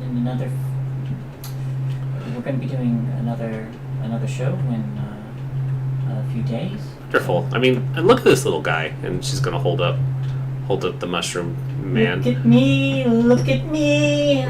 It's so fantastic. He'll make us so much money. Just please do not let anyone eat him. Okay. I think he might be able to do some backup singing with the Lasha. Actually, Perfect. Yes. She's not allowed to eat him either. I'll let her know. I think she prefers meat anyway. What the two of you do is none of my business. You see him just go bright red. Mm-hmm. Right. So who all is staying? Now's a good chance for us to offload some of the menagerie guys. I was just kind of opening that up for us. We left the majority of it back at the cavern. That's fair. What about the dandelion and the bee could be safe here to live out their romance? Or did he want to go rescue the queen? When you bring that up, Amador and Paulinetta move forward. Paulinetta goes buzz buzz, and Like I'm legit worried about their safety, not trying to just get rid of people. Yeah, Amador says, "You're quite right, Paulinetta. They did assist us, and we did end up freeing Gleam's sister, Glister. So, Sister Glister. We do owe it to them to guide them through Prismere. And they say, while your offer is very appreciated, we do owe you a debt. Okay. We will continue to act as your guide through Prismere, and when such a time is done, then we'll take you up on that offer." Okay. It works for me.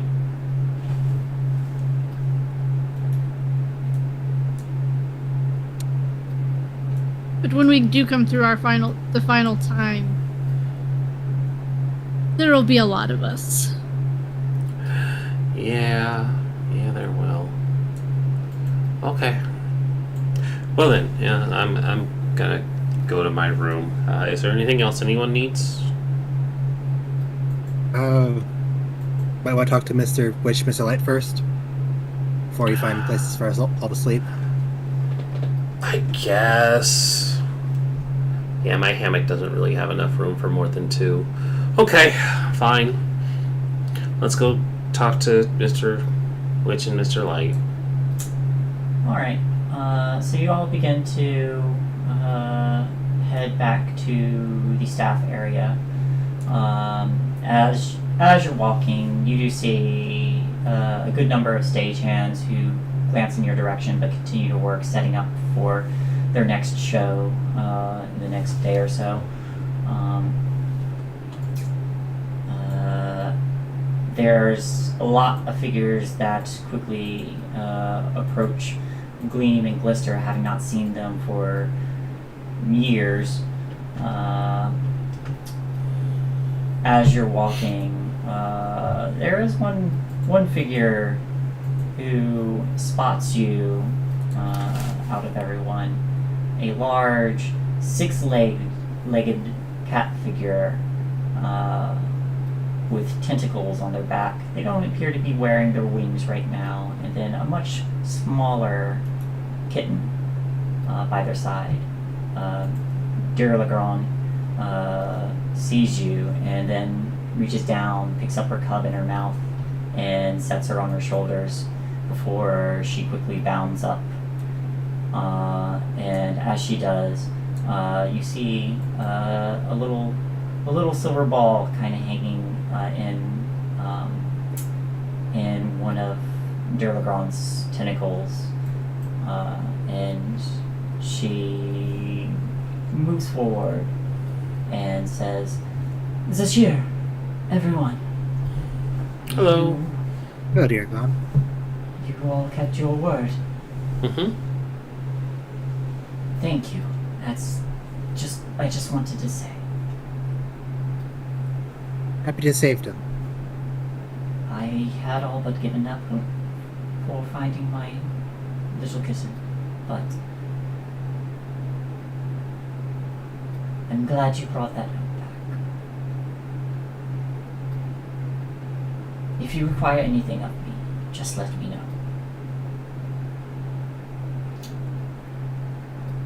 Are you on your way to see Mr. Witch and Mr. Light? We are. Yes, we are. And then she gives a nod and turns, and there's a and several of the witch light hands kind of just part ways, making the path clear for you. Right this way. Thank you. And she leads you down to the back. You see Burley, the bugbear. You see Red the squirrel. You see a lot of familiar faces. And finally,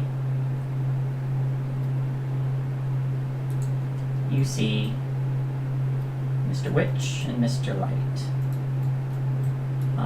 As you enter the cabin that to stay in. And Mr. Light, they both stand. And Mr. Light prances forward and says, "Zashir, you and your companions, Chell, Mr. Constantine, I don't know you, but welcome." We picked up so many people along the way. It's a pleasure. It's good to be back. Mr. Witch steps forward and says, Am I to assume that the Hourglass Coven is dealt with?" Kind of. We're only back briefly. We have dealt with each of the three hags separately. But we still have to save the queen.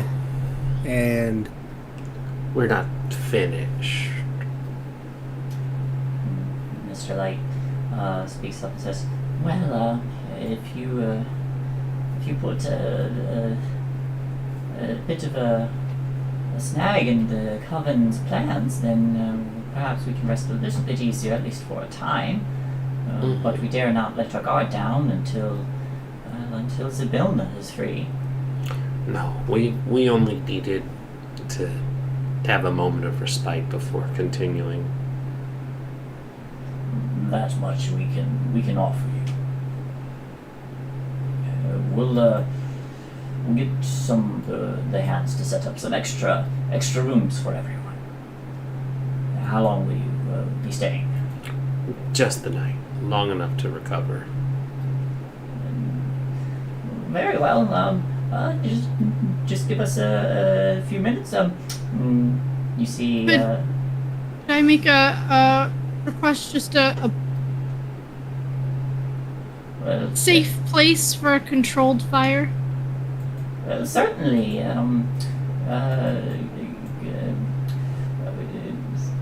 Controlled fire? Are you referring to like They like to burn things. well. I just need to feed my children. Is all. You say that, and this little baby fire elemental and a little animated coal kind of both pop up, and you hear burn. And Mr. Witches will get a suitable place for those two. We'll keep them away from any. We'll get them some deadwood, perhaps. Yes, we'll keep them off the merry-go-round and other places, and we've got some old props we don't need anymore. Away from all the highly flammable stuff. Yes. Do feel free to enjoy yourselves. You are, of course, welcome here. I would hope so. I work here. Well, yes, of course. You're not welcome here. I was more speaking to your friends, especially most of the ones we don't know and have not met. But, yes. And the two of them begin to move about, and they organize some of the Witchlight hands to set aside some places for you all to rest. But the Witchlight Carnival is at your disposal. Good, I'm going to bed. Okay. Is there anything anyone would like to do?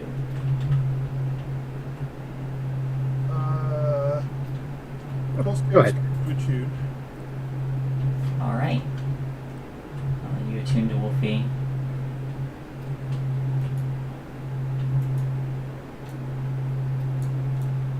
Oh, we are technically outside, and it's night, so Mm-hmm. Chell will attune to the ring. All right.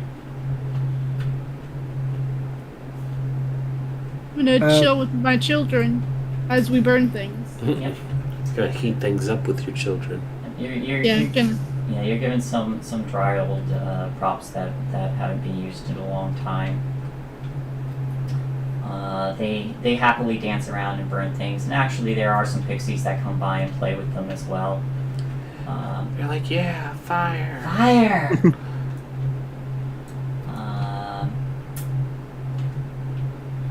While everyone is resting,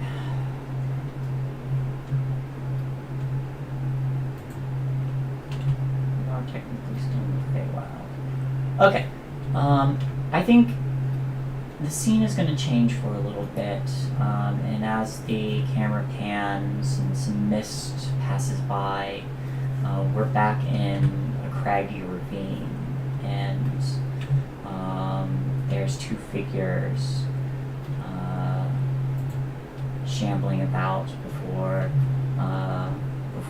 one of them cries out, "Avalorna, you old toad! I found a bit more." And one of these hags, both Bathorna and I remember all of them. Bathorna, Scabatha? and Scapith the Nightshade, yeah.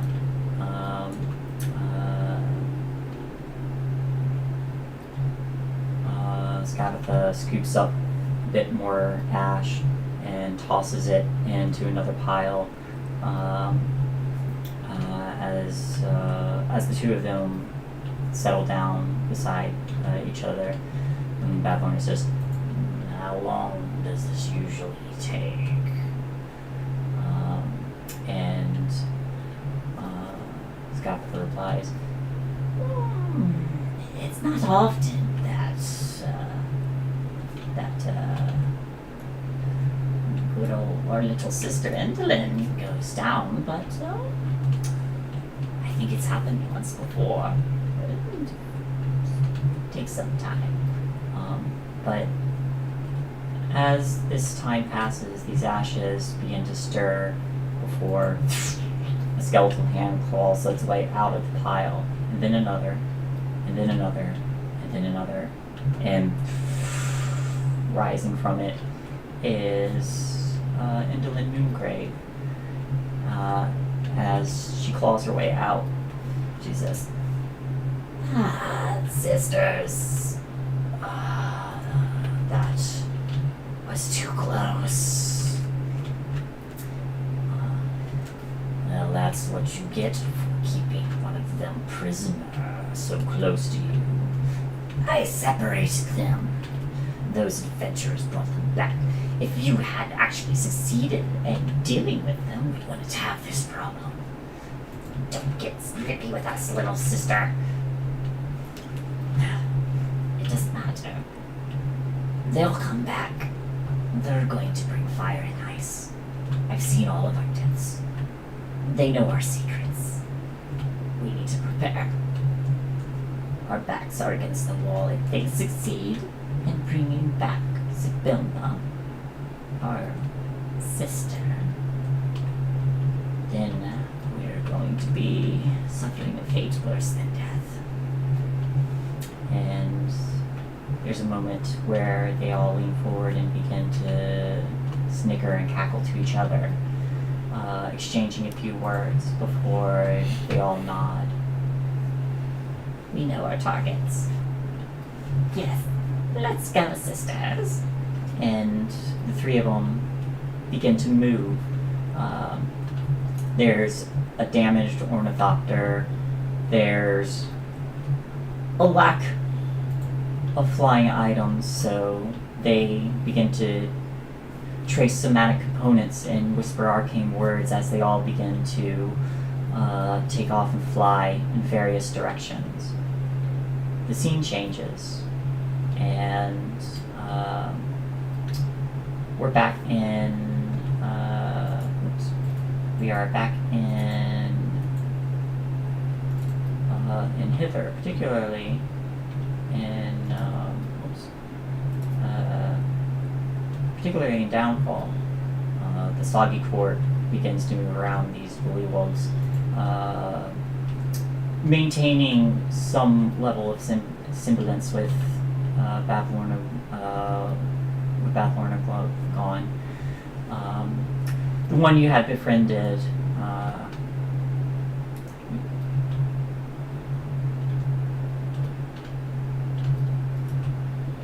oops, not there.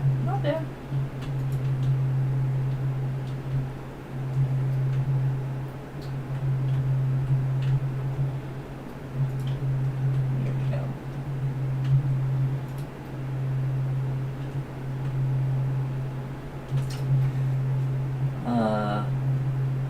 Morgarth, one of these bullywogs turns to her and says,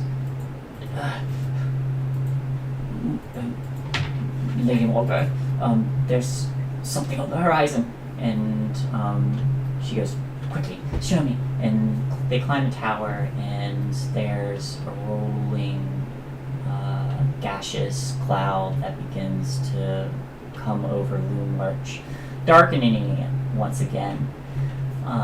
The scene changes again, and we see Will of Feywild sitting in sitting in Little Oak. Before there's a moment before he glances off to the side and rises to his feet. One of the children with him says, "What is it? Something doesn't feel right." And the sky similarly begins to darken as well, as a cloud of ash begins to push its way through the trees. And Will turns to the children and says, "Everyone, run now!" The scene changes again, and we are back in Yon, and particularly outside the Briganoct mine, where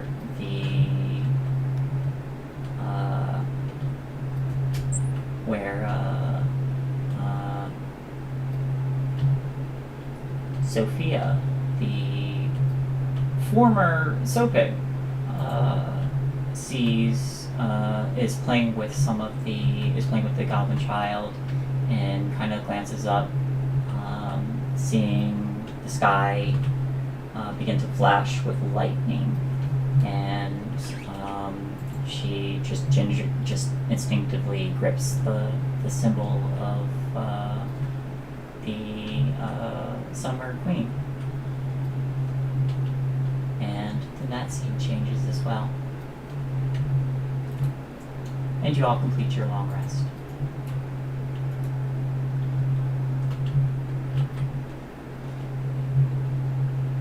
And a level up. You can level up. Yay! Probably a good spot to take our break then. While we all handle leveling up. So, be back shortly. Get up, stretch, grab something to drink, and we'll be back leveled up. Boop. Nope. Try again. Boop. There we go.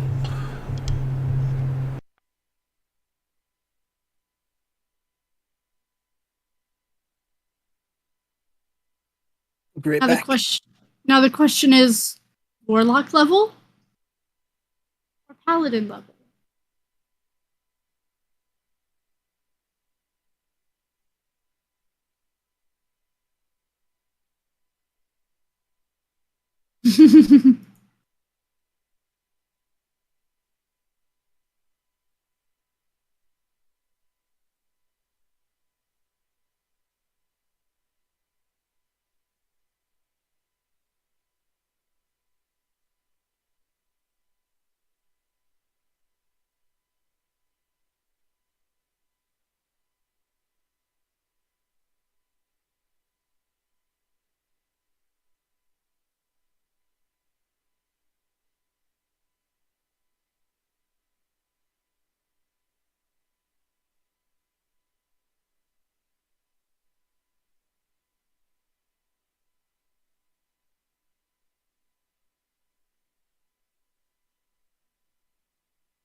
Fair.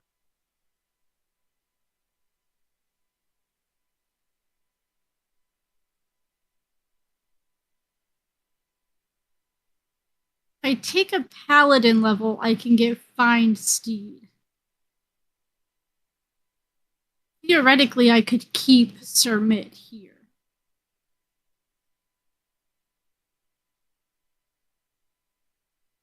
If I take a warlock level, I can get my extra attack. And cast third level spells.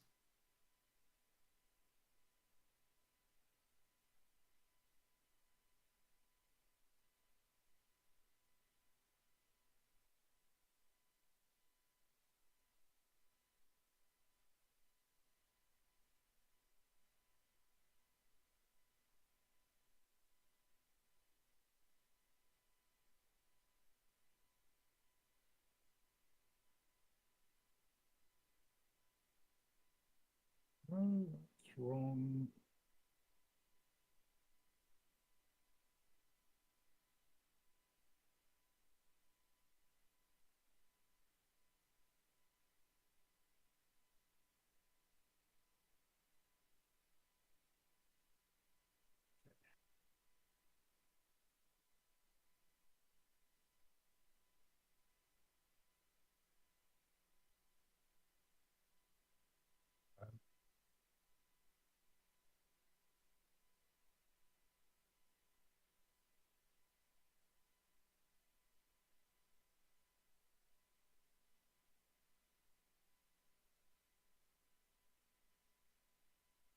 Bit better. Do anything?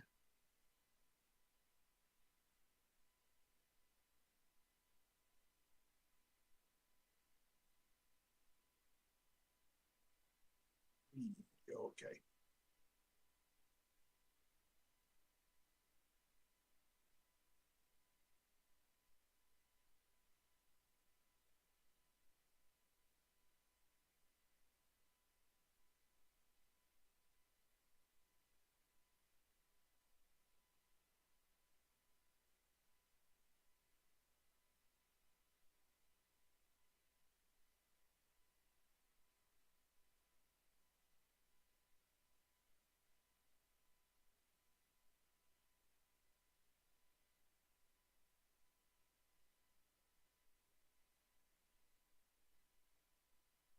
I'm not sure which spells I should take. That's a good question.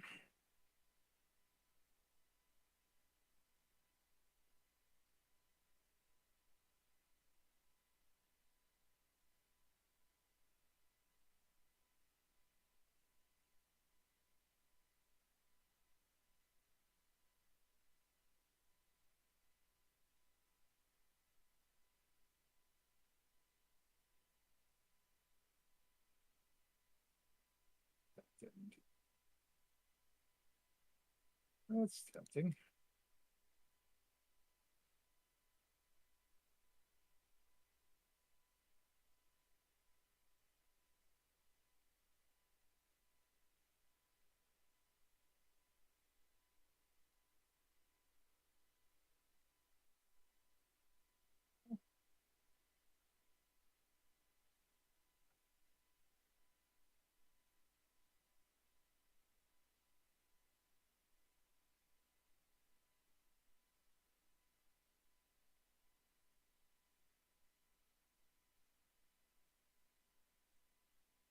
Hmm.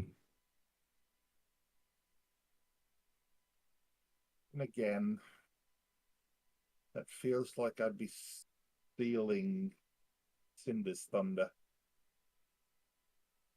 I don't use thunder. Well, no, but grabbing summon beast. I don't summon animals. Well, I just ride a frog.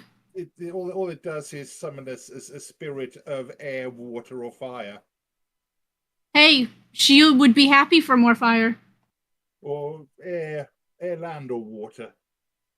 Sorry. Yeah, maybe worthwhile. Counterspell or dispel magic?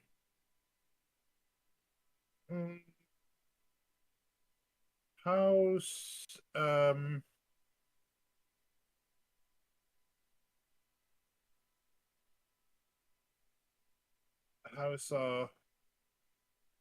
other warlock off for dispel magic?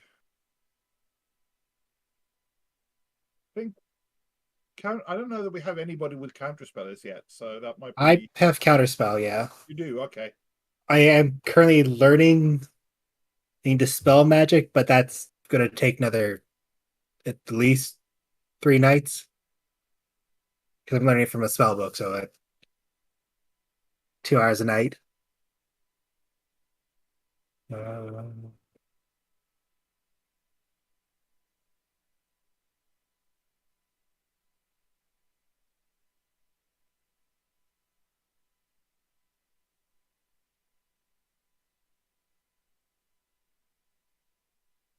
Well, it's always good to have more counterspell, Yeah, that's true. especially against tags. So I'll take counterspell. I can only use it twice, but Chain counterspells. Counterspell everything. I counterspell your counterspell. Counterspell all the time.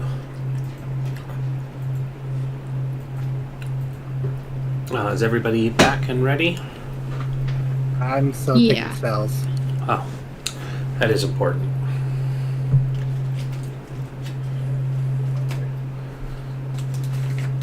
I decided to take a warlock level. Get that extra Get a attack third. in. Yep, get the extra attack, 3rd level spells. I'll just take Surmit with me.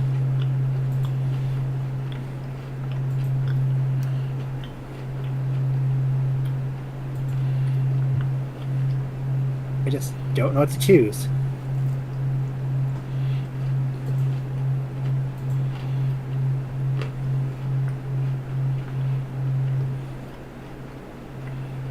What intrigues you?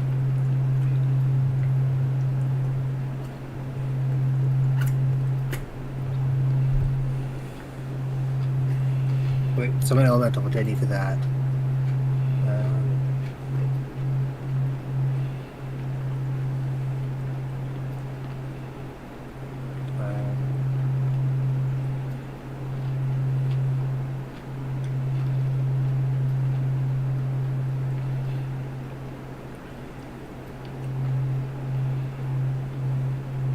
Oh, I want to take one fourth level spell, so either Summon Aberration, Summon Construct, Summon Elemental. Gonna avoid the Greater Demon.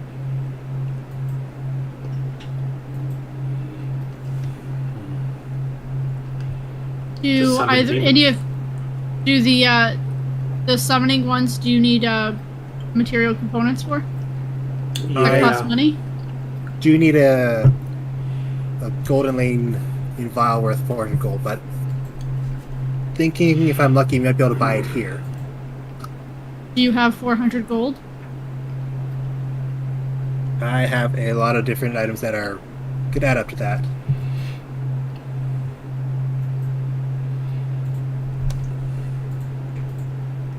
And we did get a crap ton of gold from the pyramid thing that we didn't actually split up yet. That's true. That's true. So much money we just can't use.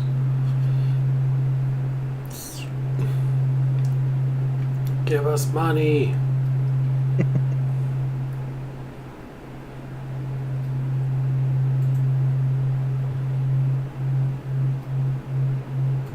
The beast one is really weird.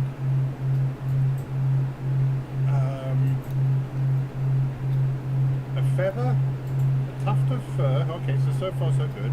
And then a fishtail inside a gilded acorn. Yeah, the like really expensive component is very odd for a lot of them. Like the summon undead one is like a crystallized tear.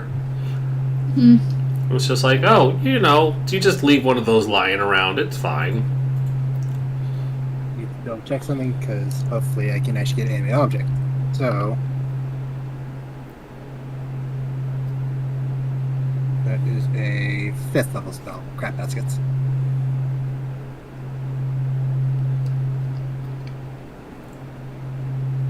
And honestly, from having Summon Beast, Conjure Animals is a much better spell than Summon Beast.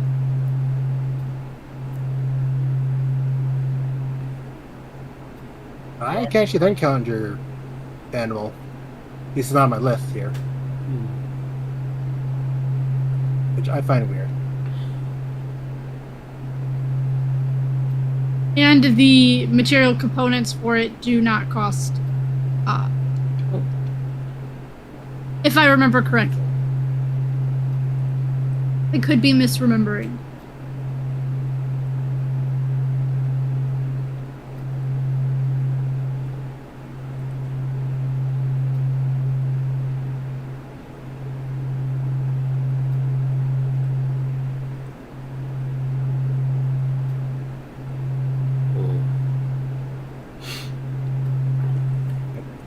Summon elemental, then I'll go down to.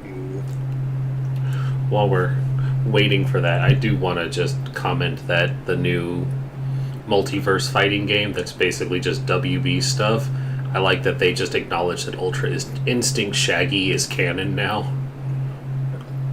Yeah, I really love that too. What's that one? Also, if you play as Garnet and she loses, you just get to see her die. It's like you see her just break the fusion and die. It's like, oh, that's horrifying.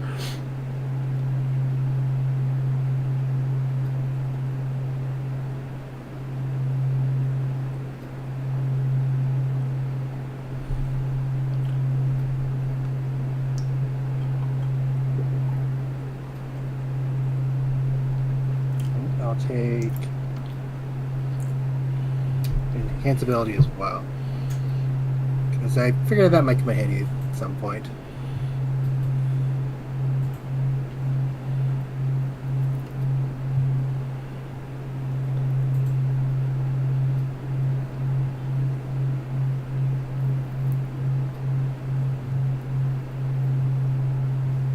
Okay, I'm good.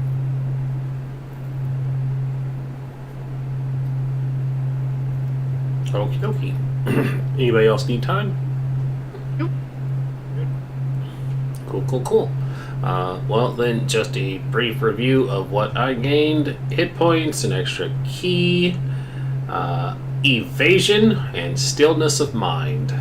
Nice. Yeah, stillness of mind is great because I can just use my action to end an effect instead of having to roll for it. Charmed or frightened specifically, not any effect, but that's me. Evasion would have been oh so useful. For all that lightning. Yeah.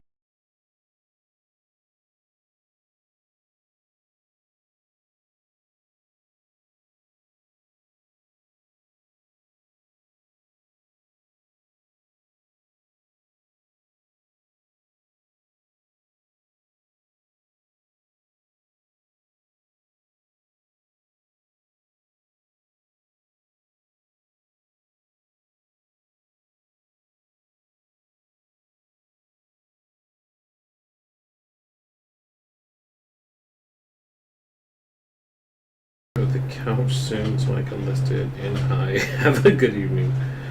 And picked up the light purple. Printer's printing. It's starting up again. Your mom says get a picture of the couch as soon as possible, and that she picked up the purple paint. We're back on. Hello? Or, oh, you're not in. I'm not in. Internet's back though. Oh, it won't even. Hello? Hello. So we lost power. The recording was still going, so we didn't really say anything weird there. But I do realize that even though we lost stream, the recording was still going while we were figuring out what was going on. There's a thunderstorm coming our way, so we probably flicked power out briefly. So that happened. Let me get everything back up and running on this end. Stream should be back up, but Yeah. boop. You gotta turn your camera back on too when you got a moment, hun. Okay. Boop. Also, I am aware that the music bot stopped hours ago, and I'm not sure why it did.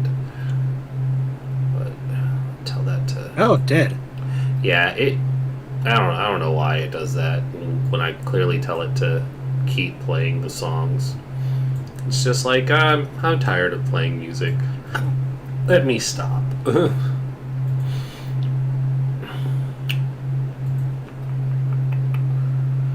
But we are currently in the Witchlight, so we'll put on some different music.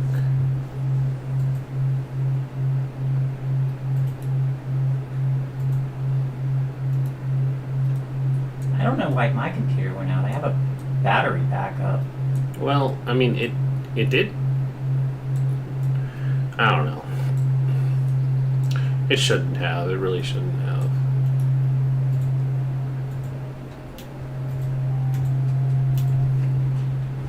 Yeah, I've got to get a new battery for my UPS. It's down to that sort of. It's worse having it on than not.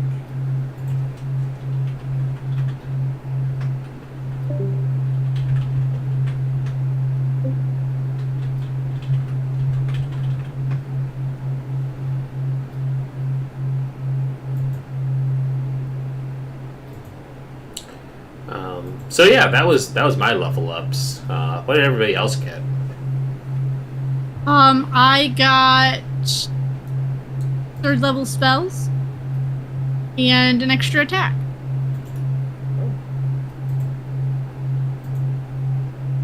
I just ended up with some hit points, a 2nd level spell slot, and summon beast.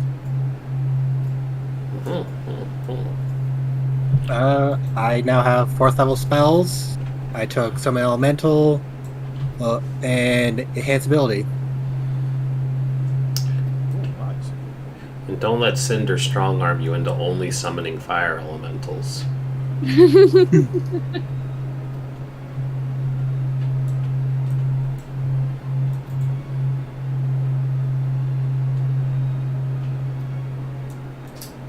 and I united the Hag Coven. You did. We Very saw. happy about that. We saw that. Now we They- need 26 more episodes Yep. of retracing all our steps and doing it correctly. Now they have they are able to utilize each other's spell slots and have increased abilities. Not only did we fail to Ah, kill that's them, but good. we united them in a cause against us. You did. It's okay. I mean, it wasn't our fault. Shay got a critical on the thing that was supposed to kill her. Just lucky dice. It's okay. I've got Wolfie. Yeah, I mean, your personal quest is complete. Now you've unlocked your ultimate weapon, and loyalty's maxed out. We're good.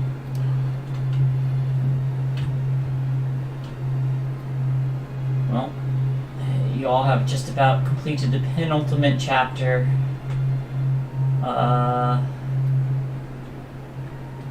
From this point forward, there are some objectives within the palace that you will be able to complete. Certain ones, upon completing them, you will gain another level. So I think that will allow you to get up to 9 or 10. What level are you now? 6? 7. 7? Oh, should be able to get up to 10 then. So we're ready to go to the palace then? Whenever you want to go back, who would you like to bring with you?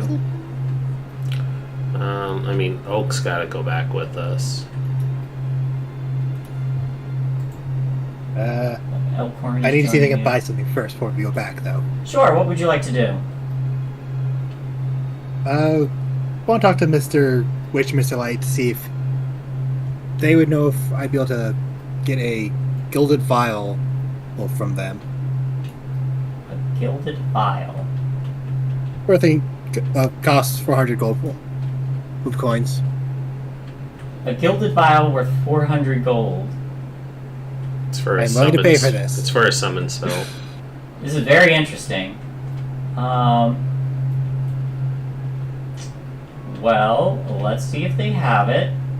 Probably should have asked before you picked the spell. Yeah. Roll me a d100.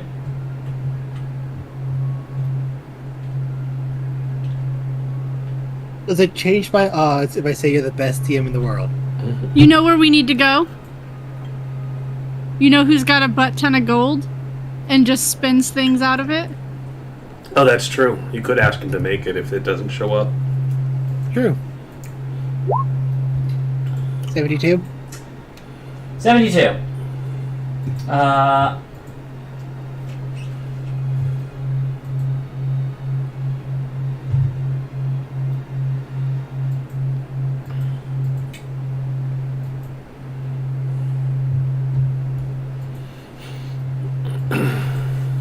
You are just shy. Guidance? But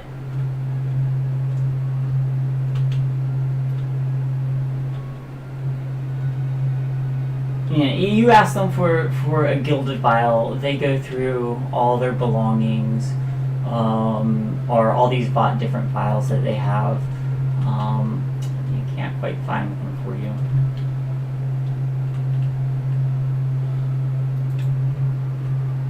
That is a bit unfortunate.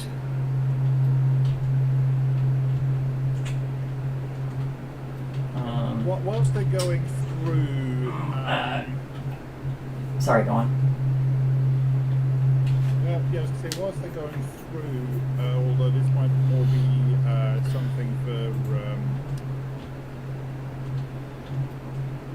the folks at Silverstone, if anybody has a gilded acorn, it'd be about 200. The squirrel. Isn't the acorn 300?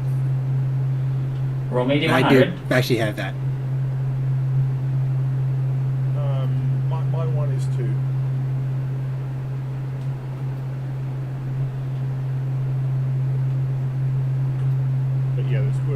sounds like probably the better idea there.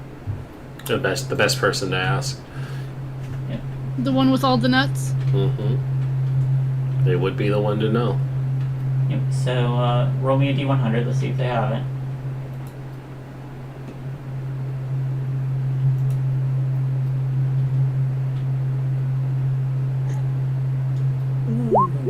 So close. It literally rolled off the 100. You go to ask. You go to ask Red, and you find the little red squirrel hanging out with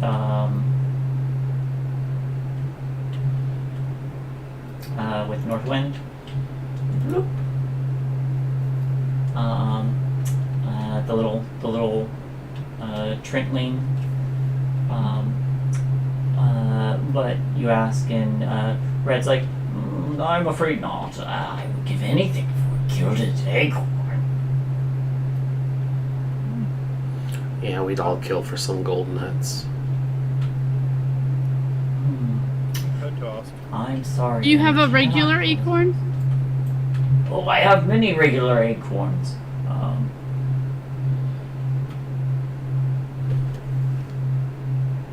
Lefan, would you allow me to do something? I want to do a sleight of hand against you. Okay. What are we doing?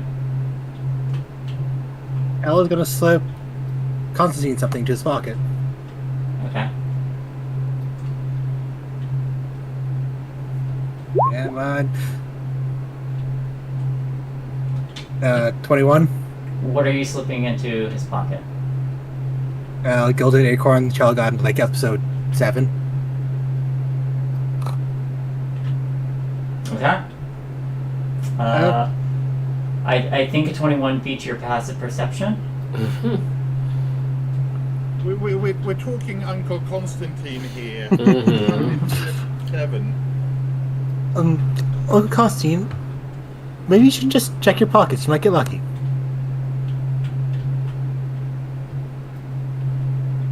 Well, what do you know? Oh, I'll forget my own beard next. No, I thank you.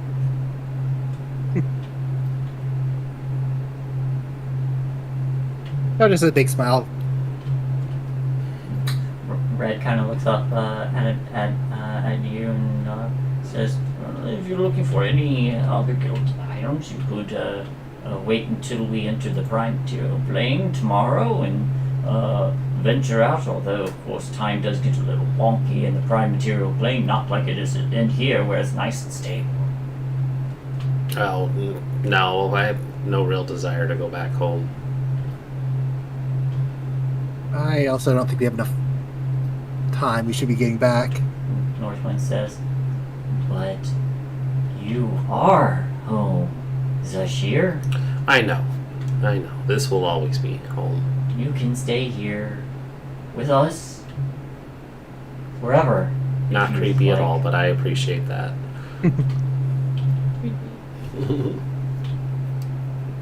Well, I am always happy to have you as a friend. And I'm happy to be here, buddy.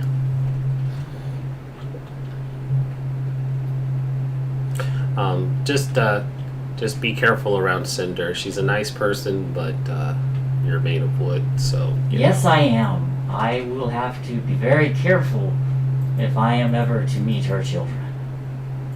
How did you know she had children? Well, I am a big gossip, you see, and I like to listen to what everyone else is doing. And when I heard that there were new folks here, I was excited to meet them all.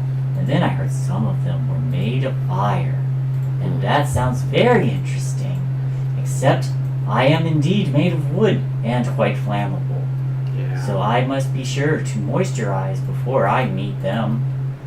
But I always do like meeting new people, especially children. They have such great energy, and they are fun to be around. And to watch them play and enjoy themselves, why, it brings life to the carnival. That is, in fact, why this carnival exists, is to bring happiness to others. So many joys and rides, so many fun people to meet. There is so much to do here, and it just continues to go on. Yep, that's that is all true, and if it hadn't been for the fact that we've been listening to this for 5 years now, I would say that it's getting late and we need to head on.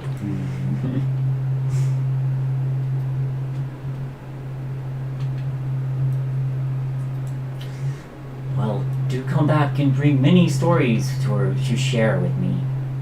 Of course. I will look forward to hearing them. I shall wait here in the carnival, this wonderful place, and begins to go on again. Let's get out of here. Alright, Quietly now. I'll roll something.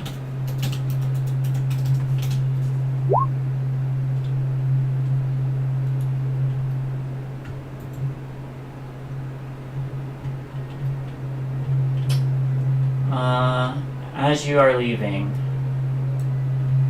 the Displacer Beast, Durlagron,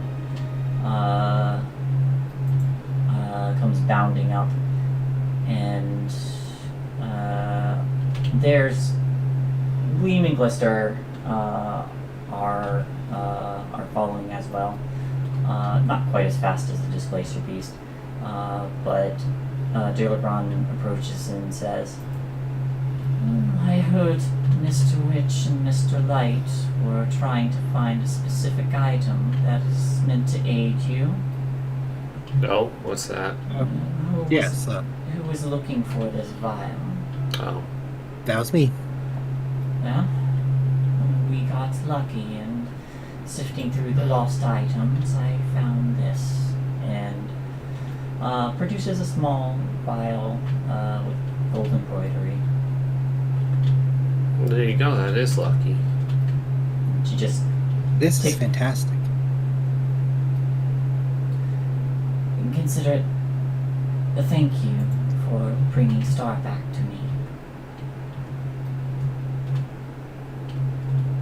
Well, we've done without a reward as well. Well, we also brought Glister and Gleam, and as she says that, the two elves end up catching up. Little winded. You all are heading back. We are. The other speaks.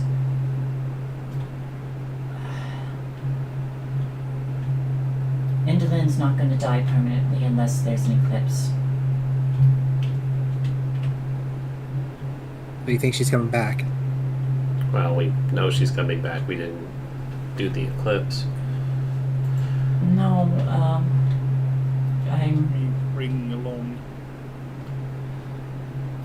Gleam was unconscious during the moment, and she had already fled out of the room. I don't want to go back there, and I certainly don't want Gleam to go back there. And Gleam speaks up. I know Glister's really worried about me, but unless you can create your own eclipse, the hag's just gonna come back. Well, what about borrowing your mask? They look at each other thoughtfully.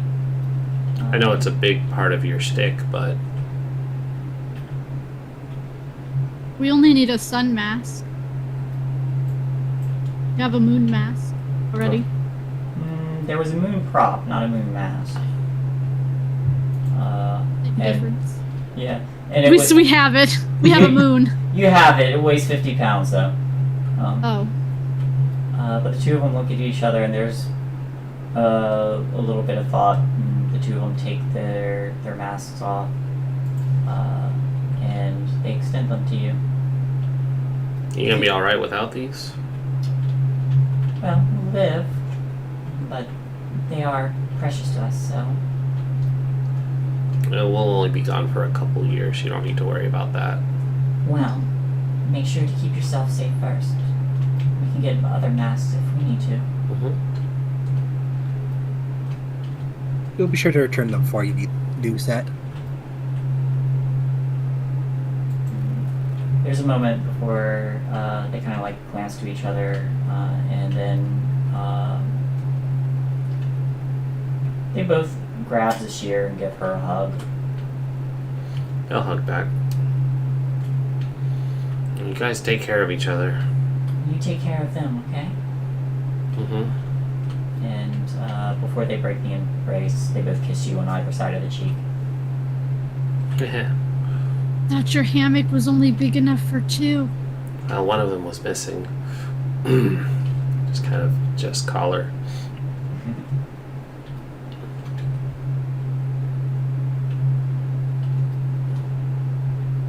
Right. It's getting late. We should probably get going. Were you taking your campestry with you? No, I offered to have him stay so that he doesn't get hurt. He's gonna get little fairy wings. Yeah. Gotta give him little fairy wings so he doesn't get hurt. Who's Oh, who's gonna take the masks just so that we can have them in our back pocket when they're needed? I'll take the sun. Come from a desert, so it's only fitting. I'll take the moon. That we can just line up.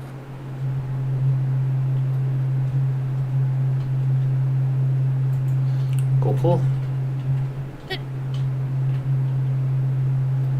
Or would you be able to take a hit? Oh, fair point. You gotta get in front of me. Why don't we switch? Probably better, yes. Alright, we'll swap.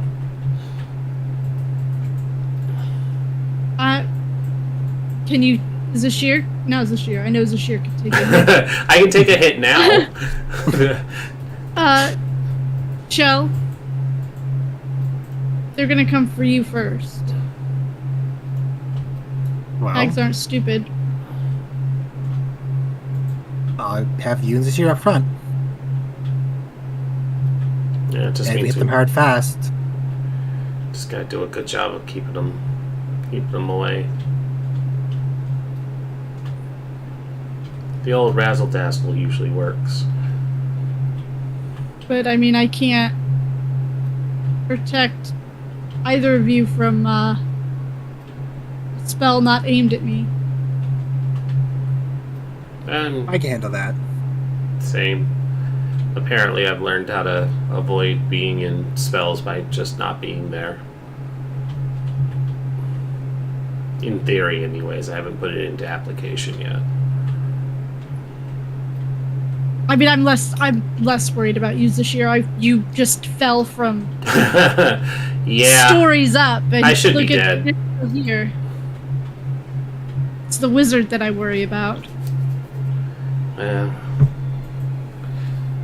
It's true. But it's their risk to take.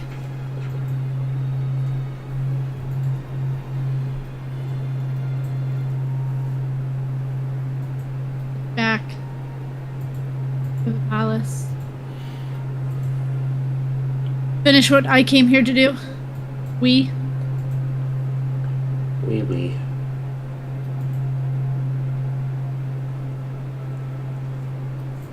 Head back to the Hall of Mirrors. all right. As you make your way to the Hall of Mirrors, you notice that Candlefoot isn't there right now, but nearby, those of you with passive perception over 10 do see him sitting at the bank of the nearby river with a mermaid, and now a little, and the two of them have like a picnic set up on the bench or on the beach of the river, and on the blanket, fortunately not in a sandwich or anything, is the little campestry. Wait, you said unfortunately not in a sandwich? Fortunately, not in a Oh, sandwich. okay. I was gonna be. I was like,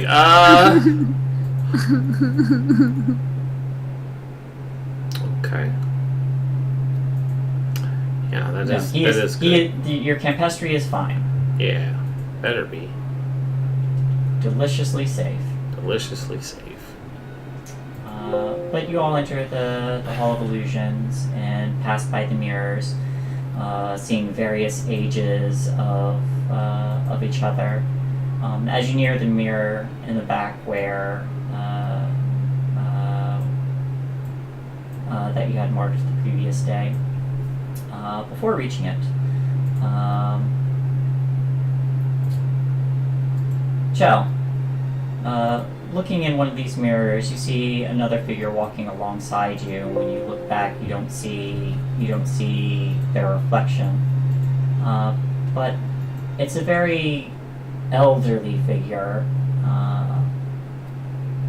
nondescript, but with a familiar wide-brimmed hat and coat. And they give a wave to you. I was gonna smile and give them a nod. As you do, they reach into their pouch and extend a hand towards you. I will reach out to them. Reaching out, you see them reach further, beyond where the mirror actually is. And they set it in your hand, in your reflection.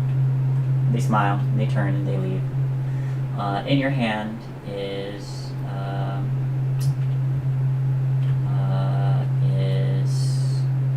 a folded up piece of parchment. I will open up and read it. There's nothing written on it, but on it is the picture of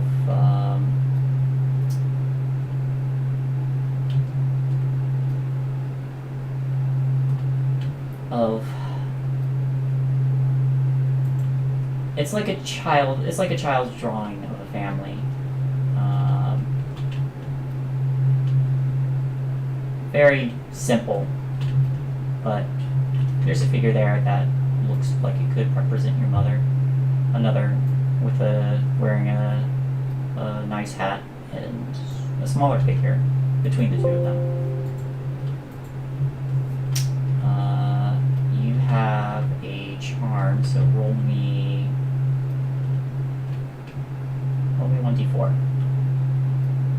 No, I'm sorry, 1d3.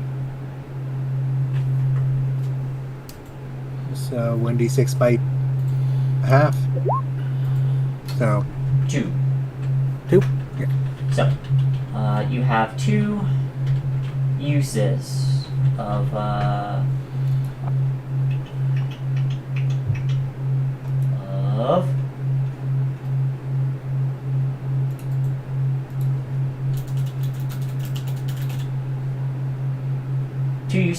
the spell Legend Lore. Legend lore. Yep. You do not need material components for it, but you have 2 casts for it, and it will not take 10 minutes. You can cast it instantly.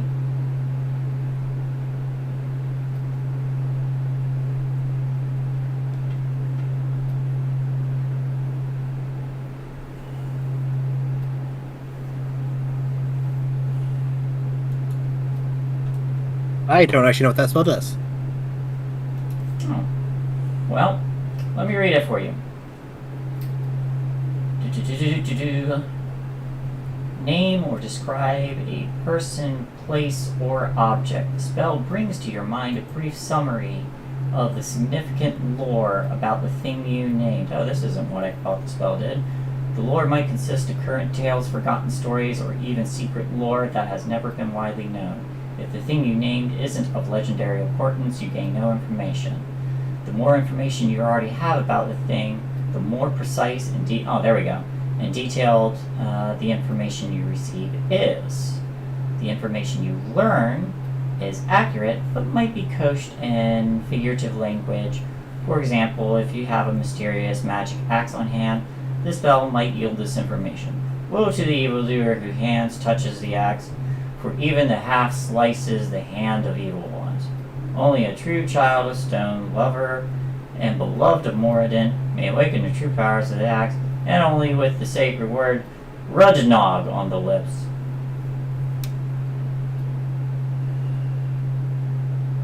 As an example. So, the more information you know about something that is of legendary significance, and I'm going to say you will be required to touch the object, touch whatever it is you are casting the spell on.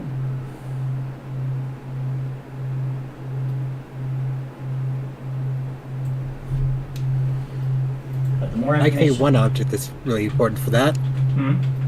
So I think one object that we're going to need that for. Oh, yeah?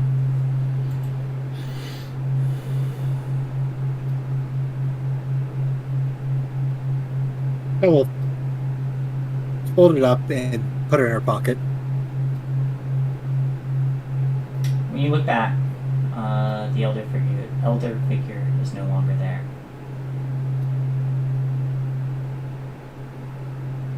But you all make it to the mirror, and once again, with the rhyme, you are able to open the portal back to back into the Feywild and guide yourself through the mirror.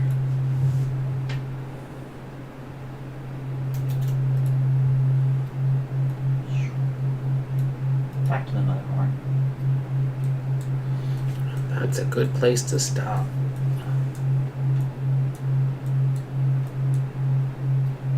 Yay!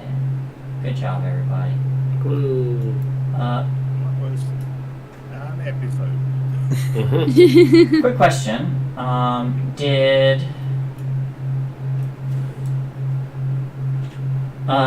Did Cinder leave their fire babies? No. Okay, they're still with you. Good to know.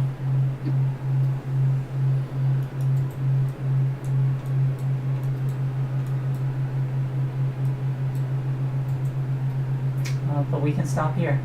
Yep. All right. Thank you, everybody, for watching. Our next episode will be Saturday, where you will see some of these wonderful people back where we are playing Rime of the Frostmaiden with 50% less collapses of the game within 2 episodes. We'll see how long this one actually lasts. So enjoy. We will be back, as I said, on Saturday. But for now, this has been us.